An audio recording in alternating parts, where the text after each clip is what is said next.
네, 시청자 여러분 안녕하십니까. 마켓 시그널 진행을 맡은 최효은, 정보경입니다. 지난 금요일 우리 시장이 쉬어간 가운데 뉴욕의 3대 지수는 혼조세로 마감을 했습니다. 한편 나스닥이 사상 처음으로 빅테크의 견인에 힘입어서 25,000선을 돌파하기도 했습니다. 네, 나스닥이 이렇게 사상 최고치를 경신할 수 있었던 것은 호실적 덕분이 아니었나 싶은데요. 지난주 이 많은 기업들이 실적을 발표를 했고 대부분의 기업들이 시장의 예상치를 상회하는 실적을 냈습니다. 빅테크 기업들만 실적이 좋았던 것이 아니라 사실 지난주 S&P 500에 속해 있는 많은 필수제 기업들도 역시나 마찬가지로 실적을 발표를 했는데 실적 좋았습니다. 이에 따라서 러셀 2000 지수도 시장의 이 지난주 주간 기준으로 상승 흐름을 보이기도 했습니다. 네, 그렇다면 시장의 다양한 이야기와 우리에게 보내는 시그널 지금부터 바로 확인해 보도록 하겠습니다. 저와 함께 지난주 시장의 한 주간 움직임부터 확인해 보시죠. 지난 한 주간 3대 지수의 흐름 한번 가져와 봤습니다. 먼저 주간 단위로 봤을 때는 3대 지수가 모두 강세를 보였는데요. 특히나 S&P 500과 나스닥 지수가 6주 연속 상승세를 기록했습니다. 이건 무려 2024년 10월 이후에 최장 주간 상승 기록이었고요. 섹터별로 보시면 통신 서비스가 4% 넘게 올랐고 에너지 섹터도 3% 넘는 강세를 보였습니다. 유일하게 하락한 건 기본 재료 쪽으로 2% 넘는 약세를 보였다. 확인해 보실 수가 있겠습니다. 그럼 지난주 금요일 뉴욕 시장의 마감 상황은 어땠을까요? 가격 한번 확인해 보시죠. 네, 3대 지수 바로 만나보도록 하겠습니다. 다우 지수와 나스닥, S&P 500 살펴보시면 혼조 흐름을 보였다는 걸 아실 수가 있겠는데요. 다우 지수가 0.31% 하락했고요. 나스닥은 25,000선을 사상 최초로 돌파했습니다. 0.89% 강세, S&P 500도 이틀 연속 사상 최고치를 기록하면서 0.29% 오르는 모습까지 확인해 볼 수 있겠습니다. 그리고 유가의 움직임 계속적으로 좀 체크를 해보셔야겠죠. WTI와 브렌트유인데요. 일단 두 가지 모두 하락하는 흐름이 이어졌습니다.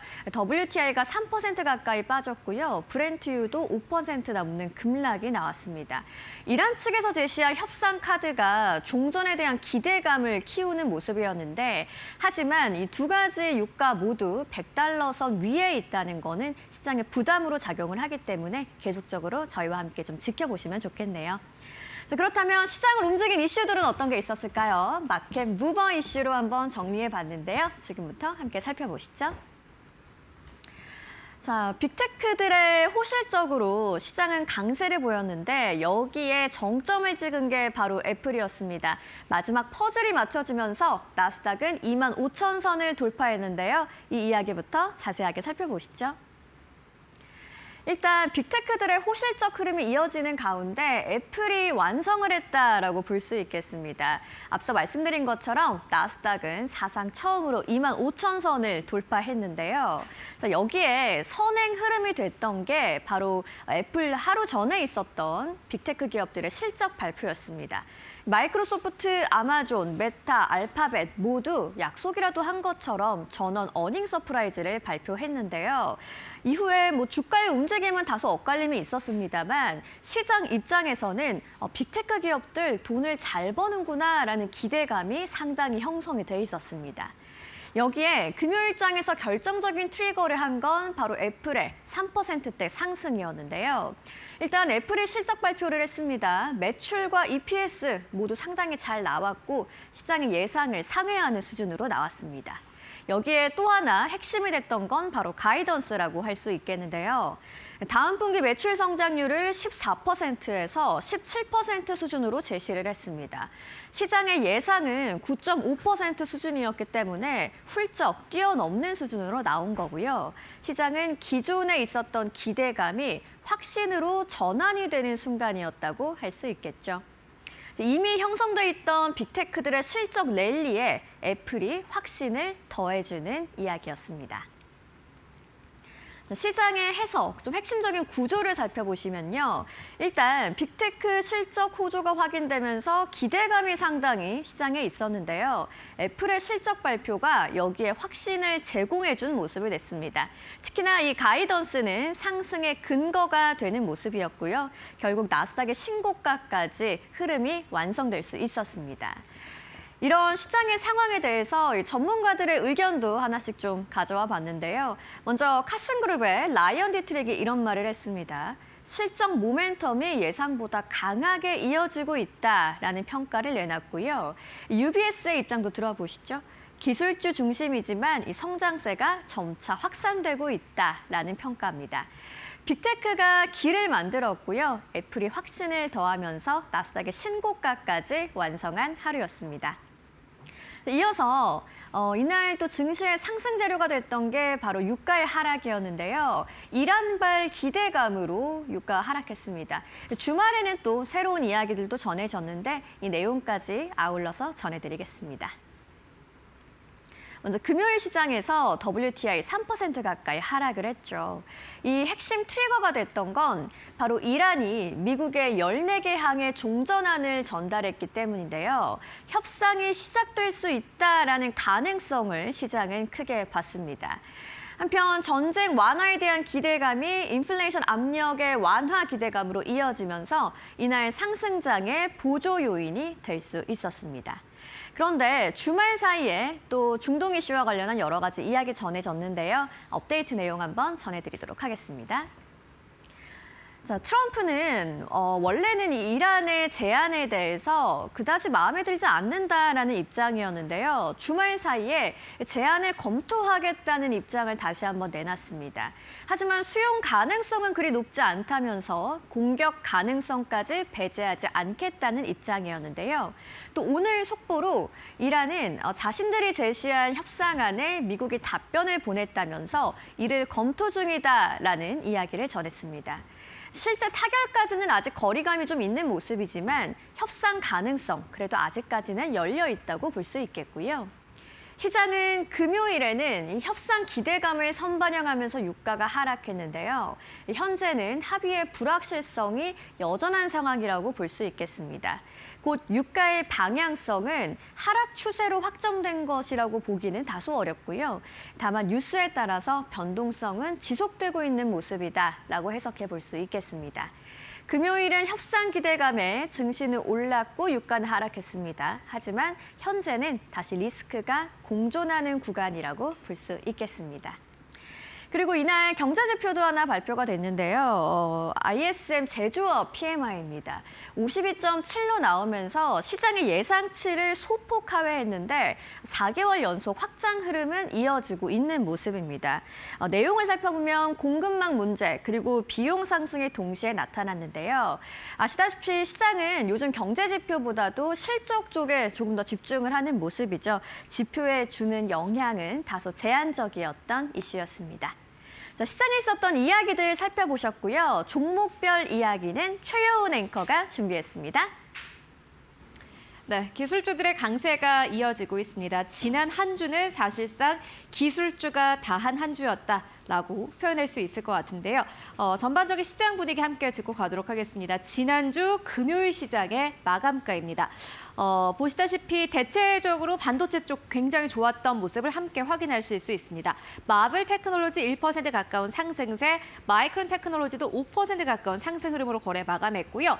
AMD도 역시나 마찬가지로 1.7%의 상승 흐름 나왔습니다. 인텔도 역시나 마찬가지로 다시 한번 급등 흐름을 보이면서 다시 한번 반도체 쪽들이 꽤나 좋은 흐름 보여준 가운데 엔비디아는 약보합 수준에서 거래를 마감을 했습니다. 엔비디아는 지난주 오히려 빅테크 기업들이 실적을 발표하면서 약간 좀 삐끗하는 흐름을 보여주기도 했는데요.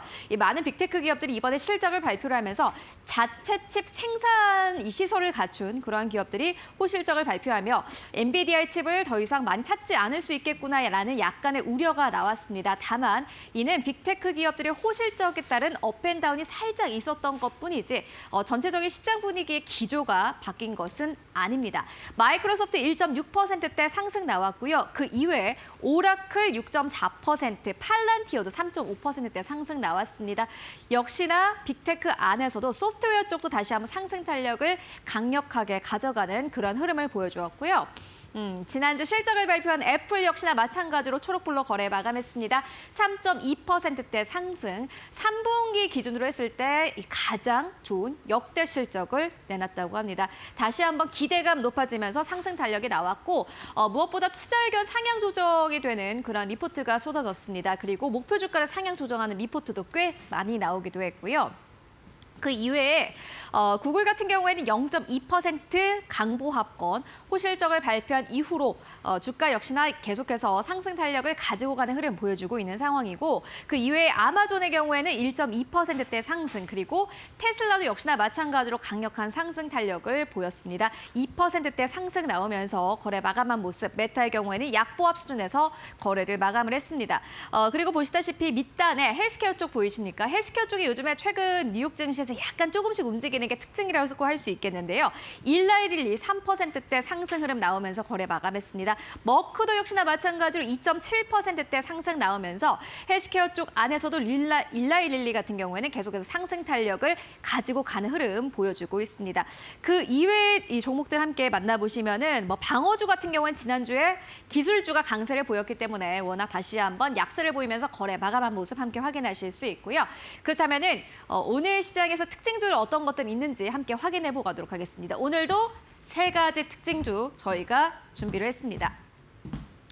네, 먼저 첫 번째 특징주는 애플입니다. 애플 빼놓고는 지난주 시장 이야기할 수 없을 것 같은데요. 사실 공급망 문제가 있었습니다. 그리고 반도체 부족 문제도 있었기 때문에 애플이 이번 실적 발표를 할 때 컨퍼런스 콜에서 관련된 이야기를 분명히 할 것이다라는 그런 우려감도 함께 나오기도 했습니다.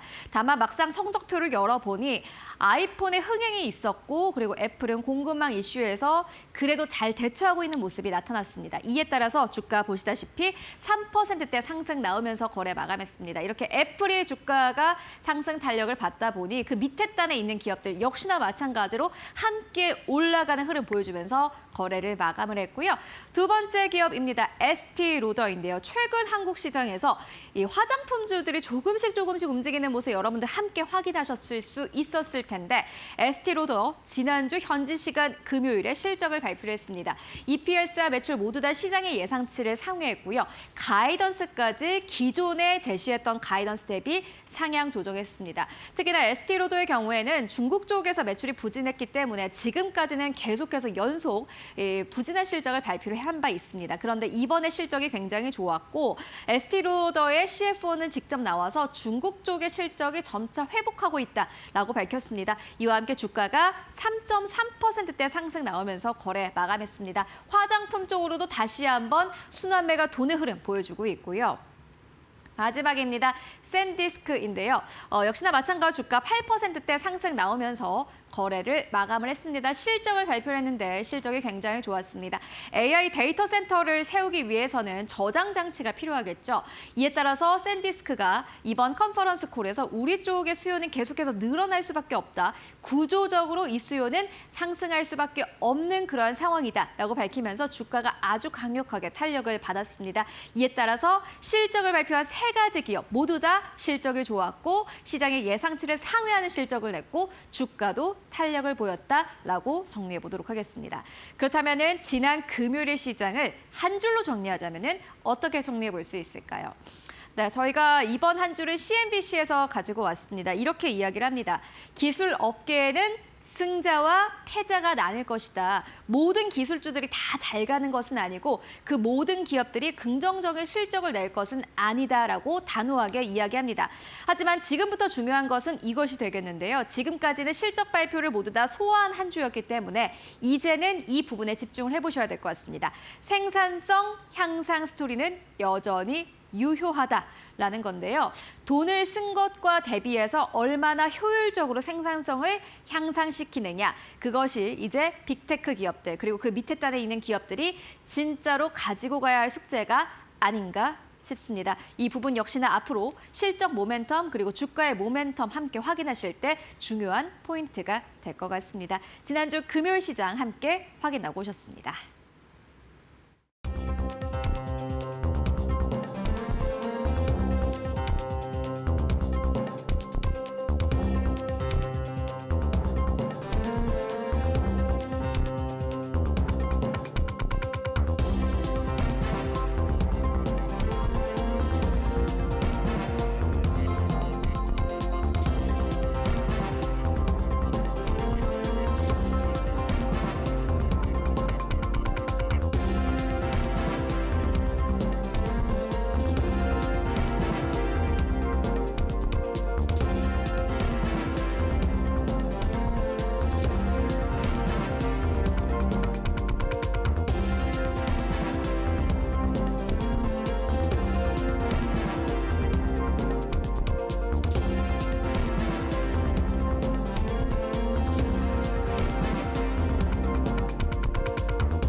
네, 머스노우 5입니다. 오늘 장전에 알아야 할 5가지 소식 함께 짚고 가도록 하겠습니다. 먼저 첫 번째 소식입니다. 지난주 애플이 실적을 발표를 한 가운데 투자자들의 눈이 쏠린 것은 바로 애플의 컨퍼런스 콜이 아니었나 싶은데요. 차기 CEO가 등장하며 여러 가지 발언을 내놓았기 때문입니다. 어떠한 발언을 내놓았을까요? 자세하게 만나보시죠. 9월부터 애플홀을 이끌기로 한 존 터너스 차기 최고 경영자가 향후 애플의 제품 계획에 대해 강한 자신감을 피력했습니다. 터너스 차기 CEO는 애플의 회계연도 2분기 실적 발표 이후 진행된 컨퍼런스 콜에서 지금은 애플의 특히 설레는 순간이라며 우리 앞에 놀라운 계획안이 펼쳐져 있다라고 예고했습니다. 그는 계획안의 구체적인 내용에 대해서는 말할 수 없다라면서도 한 가지 확실한 것은 애플에서 25년 동안 일해온 제 경력 중 지금이야말로 제품과 서비스를 개발하는 데 있어 가장 흥미진진한 시기라며 새로운 형태의 제품을 개발하고 있음을 시사했습니다. 한편 이날 애플은 1월부터 3월 분기 매출이 지난해 같은 기간보다 17% 늘어난 1,111억 8천만 달러, 우리 돈으로 164조 원을 기록했다고 공시했습니다. 이는 시장조사업체 LSEG가 집계한 시장 예상치 1,096억 6천만 달러를 웃도는 수준이며 같은 분기 중 역대 최고 수치입니다. 네, 애플이 새로운 제품을 내놓는다면 어떠한 제품을 내놓을까요? 그리고 이에 따른 한국의 수혜주는 어떤 것들이 될지 함께 기대해 보도록 하겠습니다. 이어서 두 번째 이슈 옮겨가 보시죠. 유가입니다. 빅테크 기업들이 실적을 발표를 한 가운데 여전히 시장의 상방을 누르고 있는 것은 유가가 아닐까 싶습니다. 지난 주말 사이에 오펙 플러스가 한 가지 결정을 내렸는데요. 어떠한 결정이었을까요? 사우디아라비아, 러시아 등 주요 산유국이 오늘 6월부터 원유 생산량을 예정보다 일부 늘리기로 합의했습니다. 현지 시간 3일 오펙에 따르면 사우디, 러시아, 이라크, 쿠웨이트, 카자흐스탄, 알제리, 오만 등 오펙과 기타 산유국이 협력하는 오펙 플러스의 7개 가입국은 공동성명에서 이같이 밝혔습니다.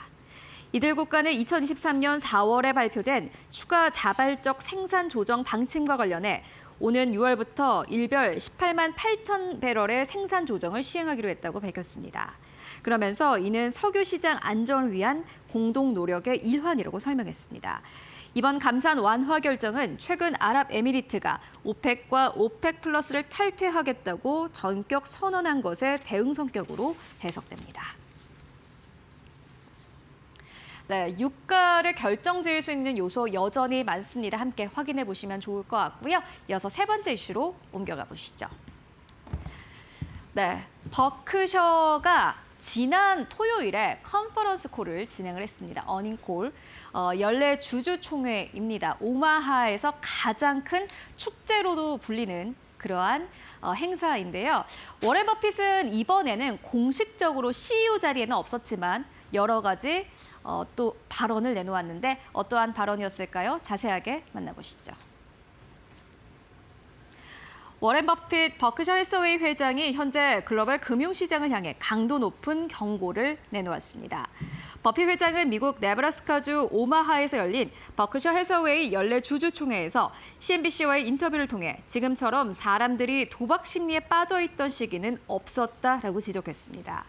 특히 현재 시장을 두고 카지노가 딸린 교회에 비유하며 가치 투자보다는 단기 옵션 거래와 같은 투기적 거래가 시장을 점점 더 지배하고 있다고 우려했습니다.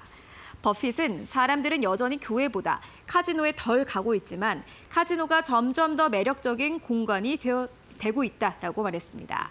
전설적인 가치 투자자의 이 같은 발언은 최근 과열 양상을 보이는 금융시장에 적지 않은 경고 메시지를 던진 것으로 해석됩니다.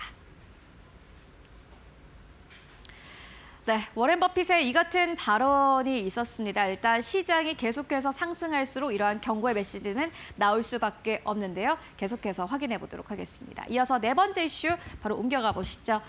테슬라입니다. 지난 금요일에 테슬라의 주가가 2% 넘는 상승 탄력을 보였습니다. 테슬라의 유럽 내 판매율이 점차 회복되고 있다고 하는데요. 어느 국가에서 회복되고 있을까요? 테슬라가 유럽 시장에서 뚜렷한 판매 회복세를 이어가고 있습니다. 로이터 통신에 따르면 지난 4월 테슬라의 차량 등록 대수는 프랑스와 덴마크, 네덜란드 등 주요 유럽 시장에서 큰 폭으로 증가한 것으로 나타났습니다. 덴마크에서는 판매량이 전년 동기 대비 102% 급증했고 프랑스에서는 112% 늘었으며 네덜란드에서도 23% 증가했습니다. 테슬라는 지난해까지 유럽 시장에서 2년 연속 판매 감소를 기록했지만 올해 들어 분위기가 반전되고 있는데요. 1분기 기준 유럽 전체 판매량은 지난해 대비 약 45% 증가했습니다. 시장에서는 이란 전쟁 이후 유럽 내 연료 가격 상승이 전기차 수요 확대를 이끈 주요 배경으로 보고 있습니다. 네, 유가가 상승하며 원래 테슬라의 가격은 함께 상승 탄력을 보이기도 했습니다. 이번에는 그 흐름이 약간 좀 약화되는 흐름을 보였는데 실제로 유가가 상승하면서 테슬라의 판매량은 이렇게 다시 한번 증가한 것으로 나타났습니다. 실적에 어느 만큼 반영이 될 수 있을까요? 함께 확인해 보도록 하겠습니다. 이어서 마지막 뉴스 함께 만나보고 가시죠. 네, 시티그룹이 지난 주말 사이에 삼성전자의 목표가를 하향 조정했습니다. 지금 사실은 이미 시장에서 반영한 리스크인데요. 노조 리스크로 목표 주가를 하향 조정한다라고 했는데 자세한 내용 함께 확인해 보도록 하겠습니다. 시티그룹이 삼성전자의 목표 주가를 하향 조정했습니다. 시티그룹은 삼성전자 목표 주가를 기존 32만 원에서 30만 원으로 낮췄는데요. 노조의 총파업 가능성에 따른 노사 갈등 리스크와 성과급 충당금 부담이 실적에 부정적 영향을 줄 수 있다는 판단입니다. 시티그룹의 피터리 애널리스트는 관련 비용 반영을 고려해 삼성전자의 올해와 내년 영업이익 전망치를 각각 10%, 11%로 하향 조정했습니다. 다만 AI 수요 확대에 따른 메모리 시장의 구조적 성장 가능성은 여전히 긍정적으로 평가하며 투자 의견은 매수로 유지했습니다. 단기적으로는 노조 리스크가 부담이지만 장기적으로는 AI 중심 메모리 성장의 핵심 수혜주라는 기존 시각은 유지한 셈입니다. 네, 이렇게 삼성전자의 투자 의견은 그대로 유지했지만 목표 주가를 하향 조정했다. 오늘 시장에는 어떠한 영향이 있을지 함께 확인해 보시는 게 좋겠습니다. 머스트 노우 5 함께 알아보고 왔습니다.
월가에서 보내는 시그널을 확인해보는 시간입니다. 월가 시그널, 오늘도 신일섭 위원님과 함께합니다. 안녕하세요. 네, 지난 금요일 미국 시장의 마감 상황부터 한번 짚어보도록 하겠습니다. 나스닥이 처음으로 25,000선을 돌파했고요. S&P 500도 사상 최고치를 계속해서 써나가고 있습니다. 애플의 실적 발표 후 급등이 이 상승을 좀 주도했다고 볼 수 있겠고요. 반면 다우는 하락했기 때문에 다소 자금이 쏠리는 혼조 장세가 펼쳐졌다라고 볼 수 있겠죠. 위원님께서는 시장 상황 어떻게 보셨나요?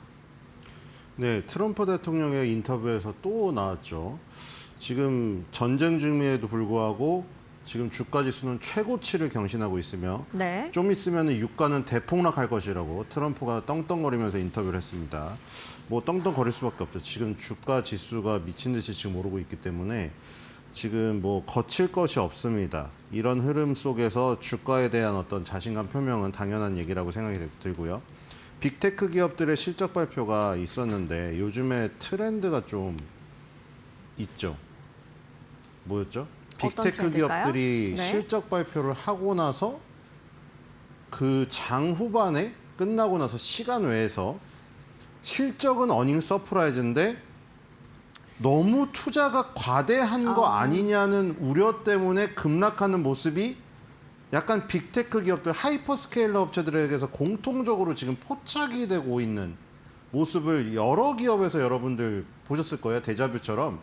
테슬라도 그러했었고 아마존이나 마이크로소프트도 실적이 어닝 서프라이즈인데 투자를 너무 많이 하는 거 아니냐 하면서 하락했던 모습들이 지금 계속, 그러니까 뭐냐면 지금 트럼프가 얘기했듯이 주가 지수는 최고치를 경신하고 빅테크 기업들의 실적은 전부 어닝 서프라이즈인데 이 AI에 대한 투자가 너무 과도해서 지금 잉여 현금 흐름이 굉장히 적은 기업들은 약간 리스크에 노출되는 거 아니냐 하는 우려, 이런 것에 따라 하락을 했는데 유일하게, 그러니까 매그니피센트 세븐 중에서 유일하게 투자를 줄인 업체가 애플입니다.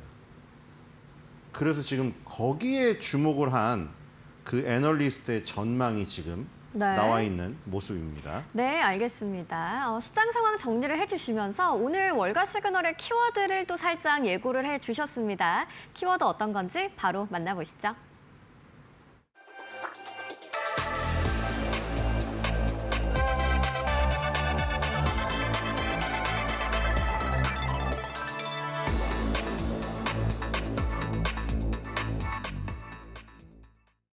네, 월가 시그널 첫 번째 키워드로 금요일 나스닥 신고가의 트리거가 됐던 애플 이야기를 해보도록 하겠습니다.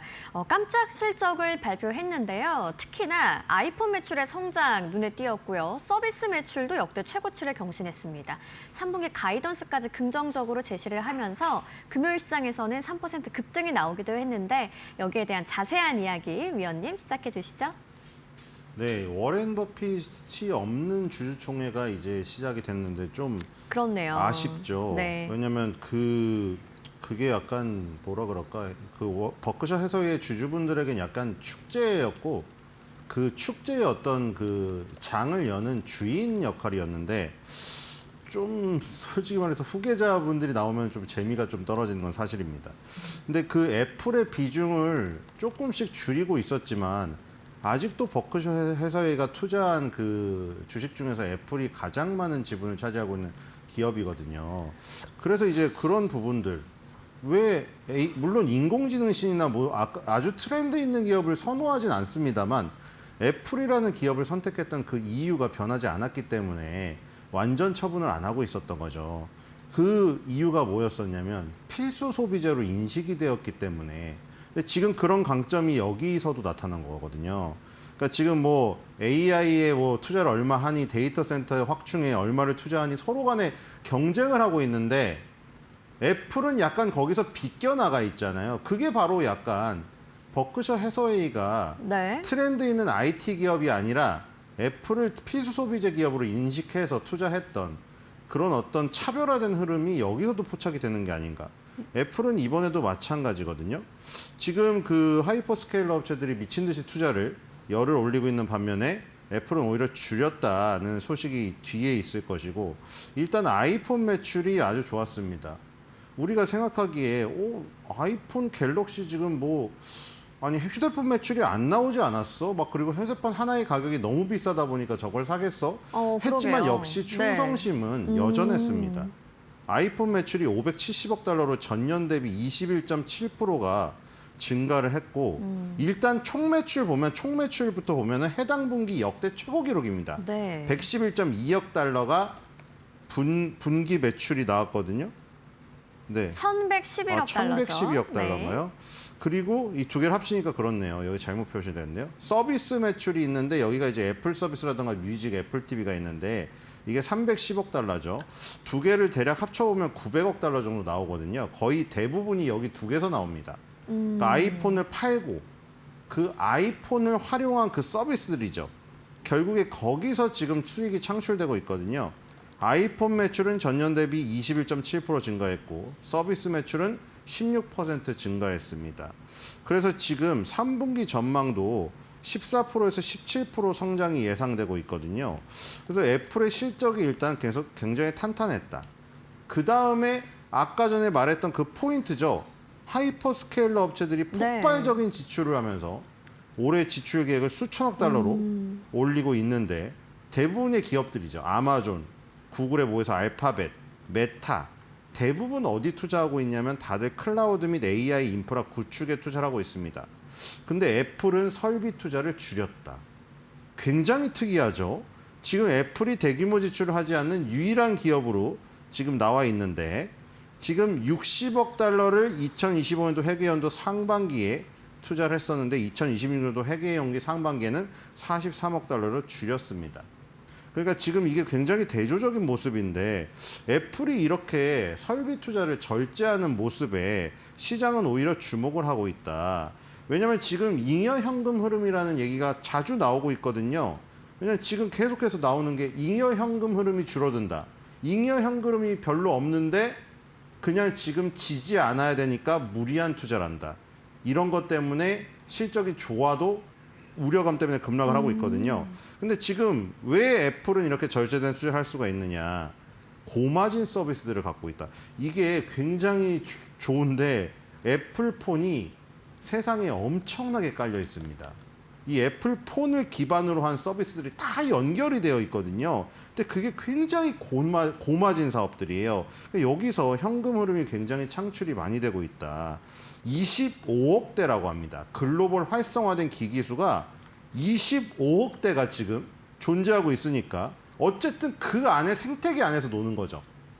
애플의 생태계가 굉장히 약간 폐쇄적이지 않습니까? 보안이 조금 더 중시되고 그 안에서 나오는 서비스들이 굉장히 고마진이고 충성도가 높아요.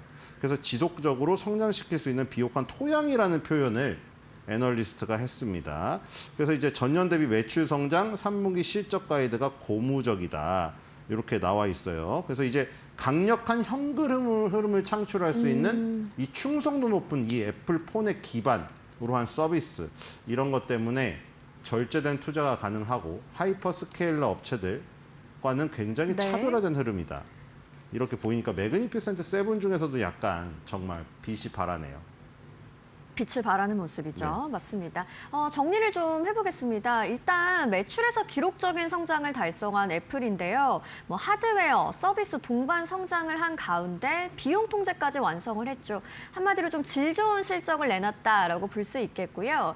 다른 하이퍼스케일러 기업들과 비교를 해서 이 지출 계획 관련해서 좀 대규모 지출을 하지 않는 유일한 기업이다라는 점이 부각이 되면서 긍정적인 평가를 받고 있는 애플입니다.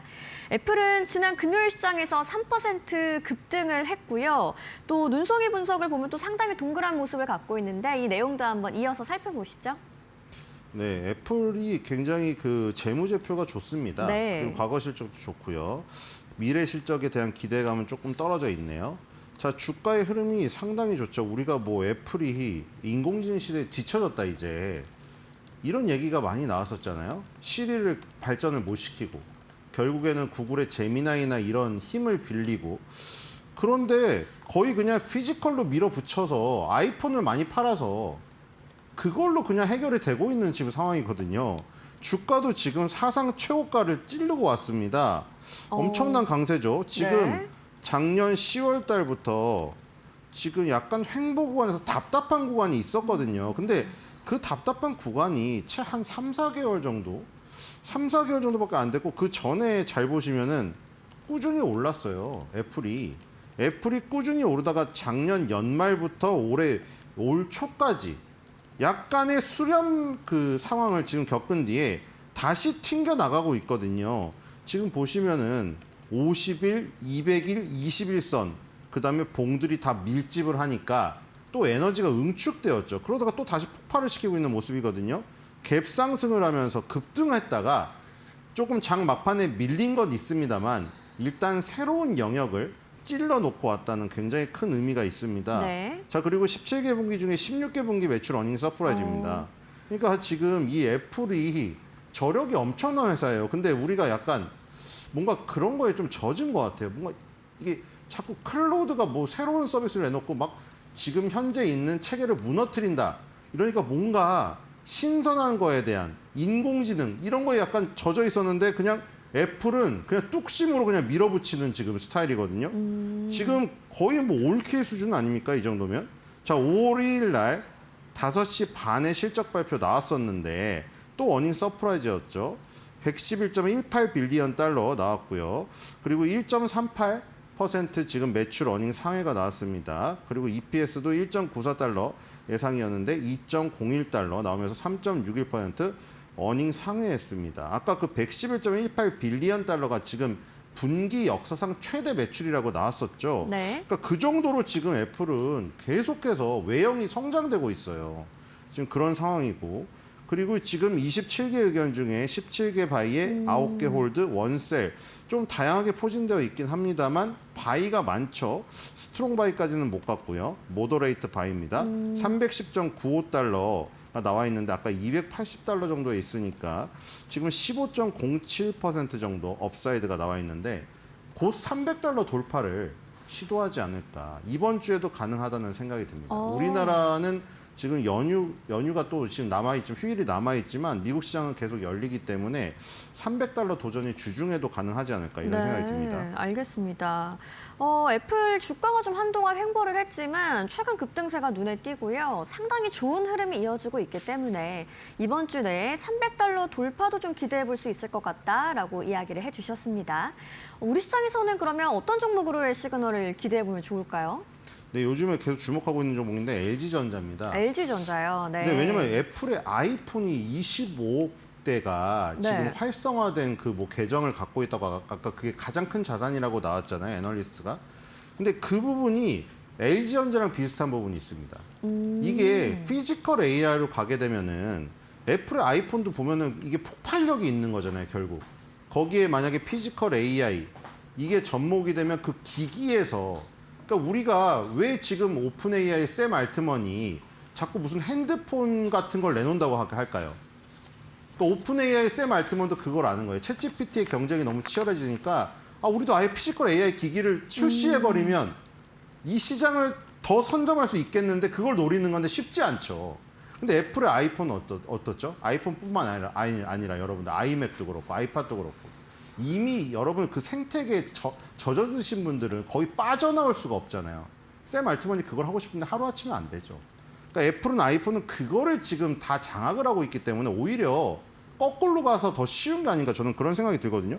LG전자도 그런 저력이 있는데 누구도 알아주지 않았잖아요. 근데 요즘에 알아주기 시작하고 있습니다. 무섭습니다, 지금. 여기 지금 그 LG전자에 로봇이 붙고 피지컬 AI가 붙고 있거든요, 지금. 그러면서 주가가 지금 계속 그 뭔가 꿈틀꿈틀대면서 불타오르기 직전의 모습이에요. 그래서 애플과 LG전자가 약간 저는 평행이론에 있지 않을까 이렇게 생각이 듭니다. 네, 알겠습니다. 아이폰 매출의 성장세도 눈에 띄었던 애플이었죠. 피지컬 AI 관련해서 얘기가 나올 때마다 국내에서는 이 LG전자로의 강한 시그널을 좀 기대해 볼 수 있는 것 같은데요. 한번 살펴보시면서 또 저비용 고효율 전략을 유지하는 애플에 대한 기대감도 계속 가져가시면 좋겠습니다. 이어서 월가 시그널 두 번째 키워드를 만나보시죠.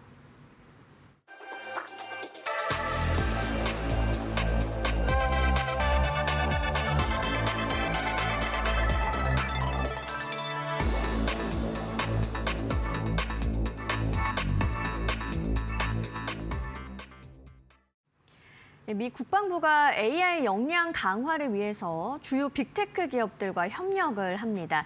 특정 기업에 대한 의존도는 낮추고 군 인프라를 고도화하겠다는 계획인데요. 이 이야기를 월가 시그널의 두 번째 키워드로 이야기 바로 나눠보시죠. 어떤 내용인가요, 위원님? 네, 미국 전쟁부에 대한 얘기죠. 네, 연휴 때 너무 재밌었습니다. 어떤 게 전쟁부 재밌었어요? 헤그세스 장관하고 청문회 보셨나요? 어떤 내용인가요? 진짜 피가 튀기던데 우리나라랑 똑같습니다. 자, 미국 국방부 여기서 네. 또 중요한 지금 역할이 나왔는데 얼마 전에 다들 기억하실 거예요. 클로드가 굉장히 성능은 뛰어난데 트럼프한테 찍혔어요. 왜냐하면 이걸 뭐 허용을 안 해준다고 해서 오픈 AI가 조금 도덕적으로 빠져나왔잖아요. 근데 거기서 더 도덕적으로 빠져나온 게 클로드거든요. 엔트로픽 만든 그 클로드를 만든 회사. 근데 네. 지금 이번에 알파벳, 마이크로소프트, 아마존, 엔비디아 그리고 리플렉션 AI, 뭐 스페이스 X 이런 회사들하고 지금 기밀한 곳에 지금 이 AI들을 쓸 수 있는 거에 협약을 했어요. 근데 여기서 클로드만 쏙 빠졌거든요. 네. 근데 여기서 지금 민감한 부분이 지난주에 주요 뉴스가 뭐였죠? 마이크로소프트랑 오픈 AI의 어떤 밀회가 깨졌잖아요. 그렇죠. 물론 느슨한 관계는 유지가 됐지만 그 마이크로소프트와 오픈 AI의 그 관계가 깨지는 그 사이에 클로드랑 또 손을 잡았거든요. 마이크로소프트가. 그래서 클로드가 트럼프한테 찍혀가지고 법정 소송까지 당해서 거기서 마이크로소프트가 클로드 손을 들어줬어요. 왜냐면 마이크로소프트가 협업을 하고 있었으니까. 근데 이번에 판에서 마이크로소프트는 우리 거 그냥 다 써라 맘대로. 이렇게 지금 선언을 했거든요. 또 미묘한 관계가 지금 형성이 됐는데 지금 거의 지금 보시면은 어벤져스급입니다, 여러분들. 그렇네요, 정말. 이게 역할이 다 다르게 주어져 있어요, 지금. 예를 들어서 지금 스페이스X는 적에도 위성통신 우주 기반 데이터 인프라. 네. 오늘 아침 뉴스에서도 보셨다시피 지금 우주군 창설해야 된다 뭐 이런 얘기까지 나왔죠. 우리나라도 우주군 창설해야 된다. 이란과의 전쟁에서 우주군이 중요하기 때문에 스페이스X가 그거를 담당할 것이고 오픈 AI가 최신 언어 모델 AI 연구 협력. 오픈 AI도 여기 쏙 들어왔고 리플렉션 AI가 인공지능 연구 개발 뭐 이렇게 나눠져 있거든요. 어쨌든 지금 미국 전쟁부랑 AI 협력 관계에서 다른 회사들, 이 하이퍼 스케일러 업체들이라든가 매그니피센트 세븐에 겹치는 기업들이잖아요. 여기 그냥 전격적으로 협력해서 우리 거 다 써라라고 했어요. 거의 모든 분야에서 그냥 이렇게 해서 지금 AI 기술을 국가 안보 핵심 인프라로 전환한다 이렇게 되었고 임팩트 레벨 6, 7이라고 합니다. 여기는 정말 기밀 정보를 다루는 곳인데 여기에 AI를 이제 전격적으로 도입을 한다는 그 얘기예요. 그리고 지금 이미 제나이.밀이라고 이게 국방부, 미국 전쟁부에서 쓰는 생성형 AI입니다. 이게 이미 130만 명이 사용하고 있답니다.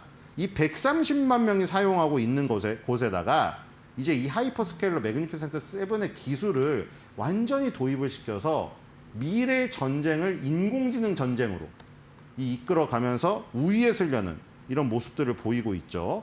자, 그리고 과거에 팔란티어를 통해서 엔트로픽을 활용한 이 사례가 있는데 여기서 이제 그 다리오 CEO가 걸고 넘어지면서 어제 청문회에서도 나왔습니다. 다리오 CEO를 미치광이라고 제가 말한 게 아니라 미치광이라는 워딩을 쓰면서 비난을 했습니다. 헤그세스 국방장관이. 네. 왜 우리한테 마음대로 못 쓴다고 해서. 그러니까 트럼프한테도 찍혔고 헤그세스 전쟁부 장관한테도 찍힌 거예요, 지금. 엔트로픽만 빠졌는데 이게 어떻게 진행이 될지는 모르겠어요. 자, 엔트로픽이 일단은 전체 접근 부여를 절대 반대했다. 그러니까 엔트로픽은 그것 때문이에요. 이게 전쟁에서 쓰일 경우에 나쁘게 쓰여서 혹시 인력을 살상하거나 이럴 때 인공지능이 자체 판단으로 인류를 멸망시킬까 봐 그거를 겁내고 있는 건데 그게 트럼프 행정부에서는 믿게 보이는 거죠. 우리한테 협력을 안 한다는 것으로. 그래서 지금 소송도 걸려있다 아까 말씀을 드렸고 그리고 지금 전쟁부에서도 그것 때문에 그런 겁니다. 엔트로픽이 너무 뛰어나서 이걸 쓰려고 했더니 얘네가 반대? 그럼 우리는 여러 군데 걸치겠다 해서 벤더를 지금 다양화하는 이런 지금 의도에서도 이런 것이 있었다. 그래서 전면적으로 전쟁부에 다 협력을 했습니다. 엔트로피 빼고 이게 어떻게 뭐 주가에 반영이 될지 지켜봐야 될 것 같은 상황일 것 같습니다. 네, 맞습니다. 미 국방부와 계약을 체결한 빅테크 기업들의 면모는 정말 말씀하신 것처럼 어벤져스급이라고 볼 수 있겠는데 고도의 기밀 등급의 AI를 도입하게 됩니다. 우리 시장에서 시그널 받을 종목이 궁금해지는데 군수 우주산업용 배터리를 만드는 회사인가요? 오늘의 시그널 종목으로 비츠로셀 가져오셨네요. 네, 소프트웨어 업체보다는 아까 뭐 우주군 얘기 나왔고 우리나라도 이제 요즘 뉴스 보시면은 주독도 그렇고 무슨 네. 주 스페인도 그렇고 다 미군 감축한다고 하더라고요. 네네. 이제 점점 군비 증강으로 스스로를 지켜야 돼요. 근데 지금 비츠로셀은 1차 전지인데 군용 1차 전지거든요. 오래 네. 가는 1차 전지. 그리고 고열 고온의 환경에서도 버틸 수 있는 전지를 만드는 업체이기 때문에 점점 더 군 자산에서 지금 굉장히 중요한 역할을 할 가능성이 크다. 여러분들이 2차 전지 업체만 주목할 게 아니라 우리가 시계나 장난감에 쓰는 1차 전지가 아니고 탱크나 전투기에 쓰는 1차 전지예요. 그렇기 때문에 굉장히 중요하고 기술 난이도가 높다. 이렇게 보시면 될 것 같고 비츠로셀을 주목할 필요가 있습니다. 알겠습니다. 깔끔하게 정리를 해주셨네요. AI 전쟁 뒤에는 역시나 전력이 필요하기 마련이죠. 보이지 않는 핵심인 이 군용 배터리 수요 증가. 우리 시장에서는 군용 1차 전지 특화 기업 비츠로셀로의 굿 시그널 기대된다고 말씀을 해주셨습니다. 오늘의 월가 시그널도 신일섭 위원님과 함께했습니다. 좋은 말씀 고맙습니다.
네, 히든글로벌로 이어가 보도록 하겠습니다.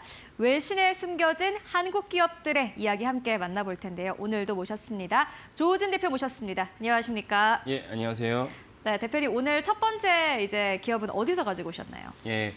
지난주에도 이제 우리나라 반도체 종목이 아주 큰 약진을 거뒀죠. 그죠, 그래서 SK하이닉스도 큰 약진을 거뒀고 더불어서 뭐 지난주 주목할 만한 사항이란다면 SK하이닉스의 지분 20%를 들고 있는 SK하이닉스의 최대주인 SK스퀘어, 뭐 상장사죠. SK스퀘어도 엄청난 약진을 거듭한 끝에 급기야 우리나라 국내 증시 시총 4위에 올랐습니다. 그래서 오늘 다루는 종목은 실질적으로는 이제 SK하이닉스이지만 여기에 이제 SK스퀘어도 같이 있다라고 보시면 될 것 같습니다. 중국의 중화권 매체 저희가 종종 소개시켜드리는 화이가 견문에서 빅테크들의 AI 투자에 대해서 심도 깊은 기사를 냈는데 우리나라 SK하이닉스와 SK스퀘어도 수혜 종목이 되기 때문에 한번 자세하게 다뤄보도록 하겠습니다. 화이가 견문에서 가지고 오셨습니다. 일단 좀 시청자분들이 약간 좀 생소하실 수도 있잖아요. 화이가 견문이 어떤 걸 주로 다루는 매체인가요? 예.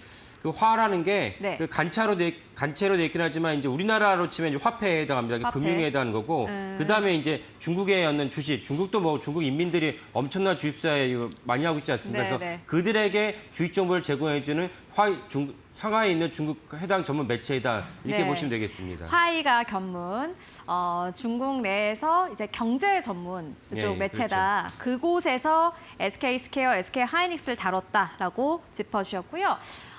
일단은 뭐 빅테크부터 짚고 가도록 하겠습니다. 일단 우리가 SK 하이닉스 이야기하려면 앞서서 뭐 빅테크들의 캐펙스 얼마나 늘려가지고 투자를 하느냐를 먼저 다뤄보는 게 중요해 보이는데 그 부분도 짚었나요? 예, 그렇죠. 왜냐하면 빅테크들의 KPX 투자가 얼마나 늘었는지가 중요한 이유가 무엇이면 지금 계속 뭐 제가 느끼기엔 3년째 계속 AI 고점 논란이 나오고 있는데 AI 고점 논란이 실체가 있으려면 AI 고점의 최대 고객이라 할 수 있는 이제 빅테크들, 아마존, 마이크로소프트, 구글, 메타 등이 실제로 투자액을 다 줄이거나 정점에 있으면 그때는 더 이상 올라가기 힘들겠다라고 생각하면 되는데 빅테크들이 올해 1월 달에 집계한 것보다 지금 이제 1분기가 지나지 않습니까? 1분기가 지난 시점에서 몇몇 기업들은 벌써 1분기 실적을 다 발표하게 됐습니다. 가이던스도 발표하는데 이런 거를 집계해 봤더니 투자액이 정점에 이르기커녕 더 늘었다는 것이 이제 화이가 견문의 이제 집계입니다. 여기에 중화권 매체답게 중국에서도 이제 3대 이제 빅테크들이 있습니다. 텐센트, 알리바바 등이 있는데 네. 이런 중국에 있는 빅테크들을 같이 모아봤을 때는 올해 8천억 달러 넘을 것 같다는 게 화이가 견문의 이제 집계입니다. 일단 뭐 중국 빅테크 기업들도 그렇고 전체적으로 이제 전 세계 빅테크 기업들이 이제 캐펙스 투자를 늘리고 있고 이게 사실 근데 알고 보면은 캐펙스 투자 늘리는 게 진짜 절대적인 금액을 늘리는 것도 있는데 예, 예. 안에 들어가는 부품이 이제 비싸지기 때문에 어쩔 수 없이 좀 늘어나는 건 아닌가요? 예, 맞아요. 그런 부분이 있습니다. 그러니까 우리가 사실 메모리 반도체 가격이 계속 올라가다 보니까 작년에도 올라갔고 올해 2분기 들어서도 뭐 아직 2분기 막 시작하려고 하지만 2분기도 올해 1분기 대비 또 오를 것이다라는 전망을 제가 지난주에도 말씀을 드렸습니다. 그러다 보니까 울며 겨자 먹기로 그 빅테크들은 사실은 이런 어떤 부품, 핵심 부품들 갖다가 조달해서 AI 데이터 센터에 꽂아놓지 않으면은 사실은 자기들의 매출 성장률을 갖다가 담보할 수 없을 뿐만 아니라 심지어 존폐 위기를 겪는다. 그 정도의 위기시를 겪고 있습니다. 그런 위기시 갖고 있기 때문에 반드시 그 핵심 부품이란다면 엔비디아의 GPU, 그다음에 SK하이닉스의 HBM, 그리고 이제 낸드 플래시도 필요하고 그다음에 최근에 또 떠오르는 것 중에 하나가 이제 여러 가지 전력기기를 같이 모아야 됩니다. 이렇게 하다 보니까 사실은 울며 겨자 먹기로 빅테크들의 KPX 투자액이 늘어날 수밖에 없다라는 것이 이제 화이가 견문의 집계이고 이 중에서 상징적으로 어떤 것이냐면 마이크로소프트가 이제 새로 가이던스를 내놨는데 새로 낸 가이던스 중에 하나가 올해 KPX가 당초 예상한 것보다 더 많이 늘었다. 늘어나는 금액이 250억 달러입니다. 증가폭이 250억 달러가 엄청난 거죠. 이런 250억 달러의 증가폭 중에 240억 달러가 이 부품 가격 판가 때문이다라고 이제 마이크로소프트가 얘기를 했습니다. 그래서 빅테크들이 어쩔 수 없이 그 KPX를 증가시켰다라고 보고 있습니다. 네, 그러니까 이제 좀 쉽게 말하자면 인플레이션 때문인 거네요. 그렇죠. 들어가는 부품의 가격이 비싸지니까 빅테크 기업들이 우리가 큰 마음 먹고 이전보다 투자액을 늘릴 게가 아니라 비싸졌으니까 어쩔 수 없이 좀 더 늘려가지고 이거를 이제 투자를 해야겠다라고 마음을 먹었다라고 쉽게 표현을 할 수 있을 것 같습니다. 그런데 중요한 것은 빅테크 기업들이 투자를 하면 이게 이제 수익이 돼야 되지 않습니까? 어떻게 보세요? 그렇죠.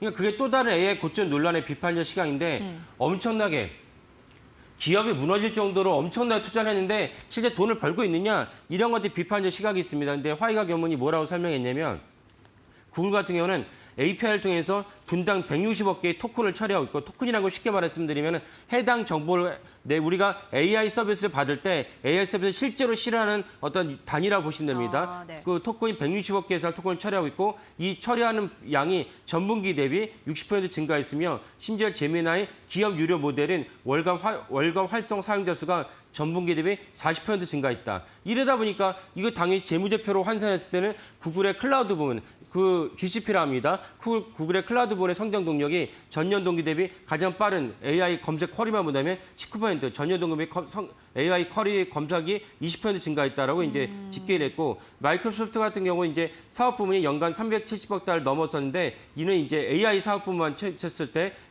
370% 넘었었는데 전년 동기 대비 무려 123% 증가했던 것입니다. 전년 동기 대비 123% 수십 퍼센트 증가하기 쉽지 않습니다. 왜냐하면 이들 기업이 스타트업이 아니지 않습니까? 그러네요. 이 정도로 이제 성장했다는 것은 놀란 것이고, 그다음에 마이크로소프트의 이제 그 클라우드 서비스가 애저입니다. 애저가 그 서비스 매출이 26년 소폭 증가하긴 했지만 그래도 이제 소폭 증가할 것이다라고 이제 집계를 했습니다. 그다음에 또 다른 빅테크를 할 수 있는 아마존 같은 경우는 AWS, 그러니까 아마존의 중요한 또 클라우드 서비스가 AWS입니다. AWS가 1분기 전년 동기 대비해서 30% 가까이 증가를 했기 때문에 이 점 역시 이제 꾸준히 증가하고 있고 실제로 매출을 벌어들이고 있다. 그리고 이제 많은 분들이 아시겠지만 아마존은 엔트로피가 중요한 어떤 그 사업 파트너를 체결하고 있습니다. 왜냐하면 오픈AI보다는 엔트로피가 치열하게 떠오르면서 발빠르게 아마존 역시 엔트로피를 갖다가 지금 채택하고 있다라고 이제 보도를 하고 있습니다. 네, 그러니까 이제 우리가 앞선 빅테크 기업들의 이야기는 좀 해보고 왔는데 우리가 이제 다시 본론으로 돌아가서 SK 하이닉스, SK 스퀘어 좀 이야기를 해보도록 하겠습니다.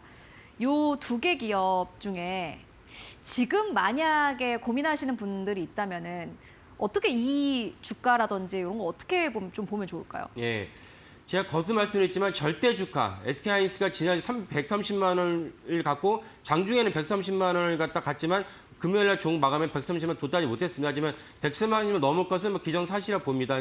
오늘 주가 낼 거냐 또 내일이 또 이제 공휴일이기 때문에 우리나라는 뭐 사실 모든 증시가 공휴일을 끼고 있으면 약간 꺼려지는 그 이유가 있어요. 왜냐하면 무엇이 어떤 사건이 일어날지 모르니까. 하지만 결국 SK하이닉스가 130만 올라가서 기정사실이다. 저는 거듭 말씀드리지만 작년부터 ADR이 있기 때문에 사실 주가가 더블이 되는 것이 기정사실이다. 그렇게 본다면 주가가 이제 절대 주가보다는 PER로 보여야 되는데 SK하이닉스가 올해 영업이익과 내년 영업을 끌어들인다면 내년 영업을 끌어들인다면 PER이 3배로 떨어집니다. 그렇기 때문에 절대 저평가라 보셔야 되고, 그다음에 지난주 SK스퀘어가 거듭 더 많이 약진했던 이유는 무엇이냐면 일반 개인들이 봤을 때 SK하이닉스 130만 원 부담이 된다. 왜냐하면 130만 원 12주 사면 1,300만 원 필요하지 않습니까? 그러니까 그거보다는 동일한 그 상관관계를 보이는 SK 스퀘어가 지난주만 하더라도 60만 원대였기 때문에 그렇다면 그나마 부담이 덜한 SK 스퀘어가 지난주에 상승이 좀 더 높지 않았나 싶습니다. 그래서 어쨌든 SK 스퀘어나 SK 하이닉스나 SK 스퀘어는 철저하게 SK 하이닉스의 주가 연동되기 때문에 SK 하이닉스가 그러네요. 떨어지면 같이 떨어지고 SK 하이닉스가 주가 올라면 같이 올라가는 이제 그런 맥락을 보이고 있습니다. 지금 코스피 시가총액 상위를 보시는데 1위는 삼성전자 1,100조죠. SK 하이닉스 800조, 삼성전자 5, SK 스퀘어. SK 스퀘어가 현대차를 제치고 지난주에 4등 기업이 됐습니다. 그러니까 우리나라 반도체가 1, 2, 3, 4를 다 차지하고 있다. 그래서 반도체가 꺾어지면 우리나라 중에도 꺾어지겠죠. 근데 제가 보기에는 30년까지는 무리가 없을 것 같다라는 것이 제 전망입니다. 왜냐하면 30년까지 무리가 없으려면 어떻게 되냐? 공급이 수요를 갖다가 이제 앞서려 했는데 30년이나 돼야지 공급이 수요를 앞지르지 않을까. 그래서 적어도 27년까지는 문제가 없고, 그렇다면 안전하게 투자하셔도 문제가 없다. 그러니까 지금 들어가도 부담스럽다. 이런 것들에 대한 논의가 유튜브에 너무 많이 나오는데 그렇게 생각하지 마시고 PR이 너무 낮다라고 보시면 될 것 같습니다. 네. SK 하이닉스 이제 SK 스퀘어 쪽 고민하시는 분들 많을 것 같습니다. 저희가 이제 중국의 한 매체에 또 그러한 기사를 만나보고 왔는데 빅테크 기업들은 연이어서 캐펙스 투자를 늘리고 있는 상황입니다. 이 금액 자체가 계속해서 늘어나고 있는 상황이고, 그 말인즉슨 이렇게 되면은 SK 하이닉스의 반도체는 계속해서 필요할 수밖에 없습니다. 역시나 주가는 약간 좀 부담이라고 생각하실 수 있겠지만은 그럼에도 불구하고 실적이 늘어나고 있기 때문에 SK 하이닉스, SK 스퀘어 역시나 마찬가지로 지금 주가 자체는 부담이 되지 않는다라는 의견으로 저희 정리해보도록 하겠습니다. 이어서 두 번째 기사도 함께 만나보도록 하겠습니다. 두 번째 기사 그리고 두 번째 기업은 어디서 어떻게 가져오셨나요? 예. 예전에 이제 그 종목명은 이제 LIG 넥스원인데 설명을 네. 바꿨죠. LIG 이제 디펜스 에어로스페이스인데 이걸 뱅크 오브 아메리카가 이제 커버리지, 그러니까 리포트를 내겠다라고 이제 게시를 했습니다. 이 부분이 좀 중요하기 때문에 좀 다뤄보도록 하겠습니다. 네, 뱅크 오브 아메리카가 LIG 디펜스 앤 에어로스페이스의 커버리지를 게시했습니다. 말 그대로 이제 리포트를 냈다라고 좀 쉽게 표현해 볼 수 있을 것 같은데, 이 커버리지를 게시했다라는 게 어떤 의미를 가지고 있을까요? 예.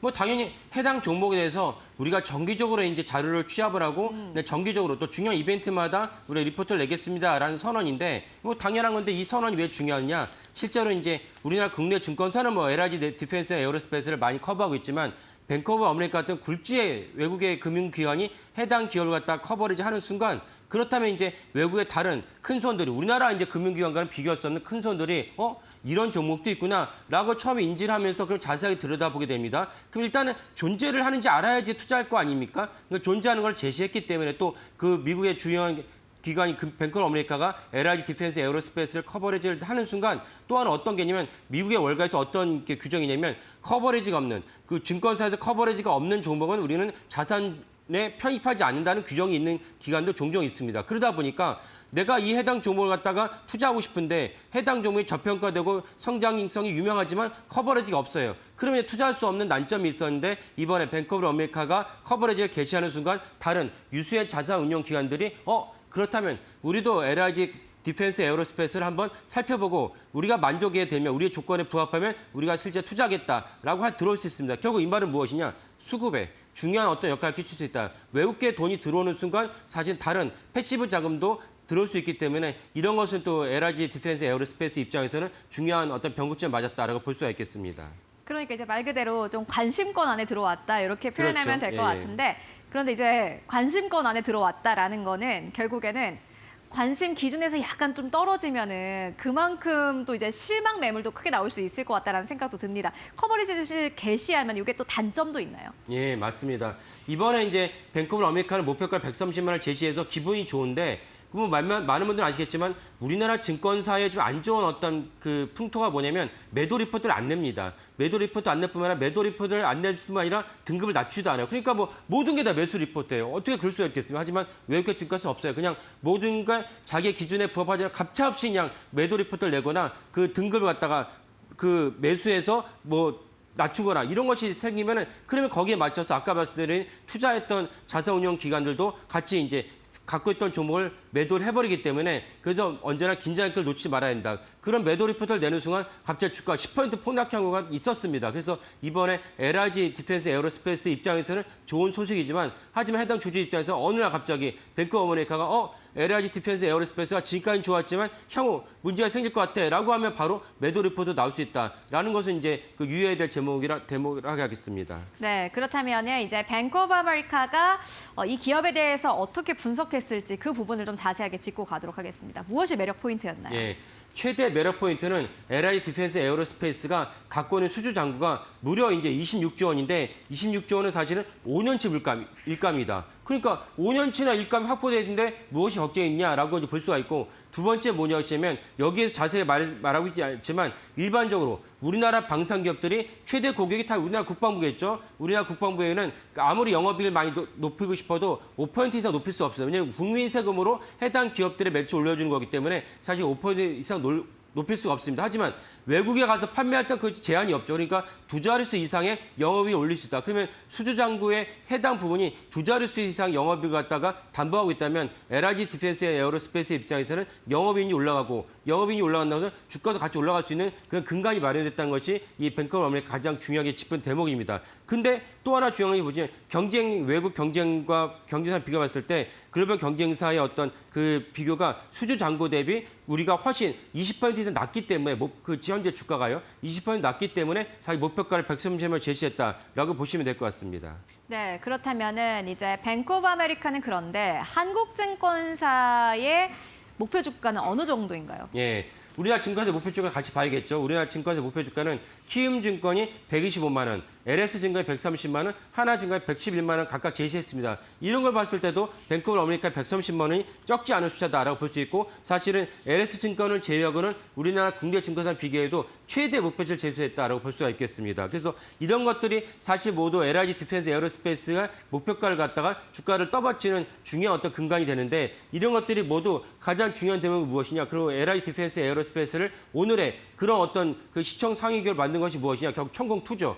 천공투를 갖다가 실질적으로 많은 중동 국가들이 이번에 이란 전쟁이 설령 휴전할지라도 한번 큰 쓴맛을 받기 때문에 반면 천공투는 미국의 패트리어트에 비해서 가성비가 월등히 좋습니다. 그러면 천공투를 갖다가 배치할 텐데 배치한 움직임이 만약에 둔화된다. 배치를 하지 않고 계약을 했지만 취소한다. 이런 뉴스가 나오기 전까지는 LIG 디펜스 에어로스페이스는 여전히 긍정적인 시각을 유지하시되 휴전 때문에 만약 일시적으로 주가가 하락한다면 오히려 수익 창출의 기회를 삼으시면 좋겠다라고 말씀드리겠습니다. 네, 알겠습니다. 방산주 함께 짚고 왔습니다. 뱅크 오브 아메리카가 이 LIG 디펜스 앤 에어로스페이스의 목표 주가를 130만 원대로 제시를 했습니다. 커버리지를 이제 게시를 한 건데 꽤나 높은 목표 주가를 게시를 했고요. 일단은 뭐 지금 전쟁이 끝나면은 이 방산주들이 떨어지는 것이 아니냐라는 우려감 가지고 계신 분들이 있을 것 같습니다. 다만 전쟁이 끝난다고 해서 평화가 오는 것은 아닙니다. 아마 이제 각국이 더 바빠지겠죠. 이에 따라서 한국 기업들, 특히나 가성비 무기를 만드는 한국 기업들이 더 바빠질 텐데 LIG 넥스원, LIG 디펜스 앤 에어로스페이스 여러분들 함께 체크해 보시면 좋을 것 같습니다. 네, 지금까지 조호진 대표와 함께 이야기 나눠봤습니다. 말씀 고맙습니다. 네, 감사합니다.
네, 여러분 3일을 잘 보내셨습니까? 또 내일 또 하루 쉬는 날이 또 되죠, 어린이날.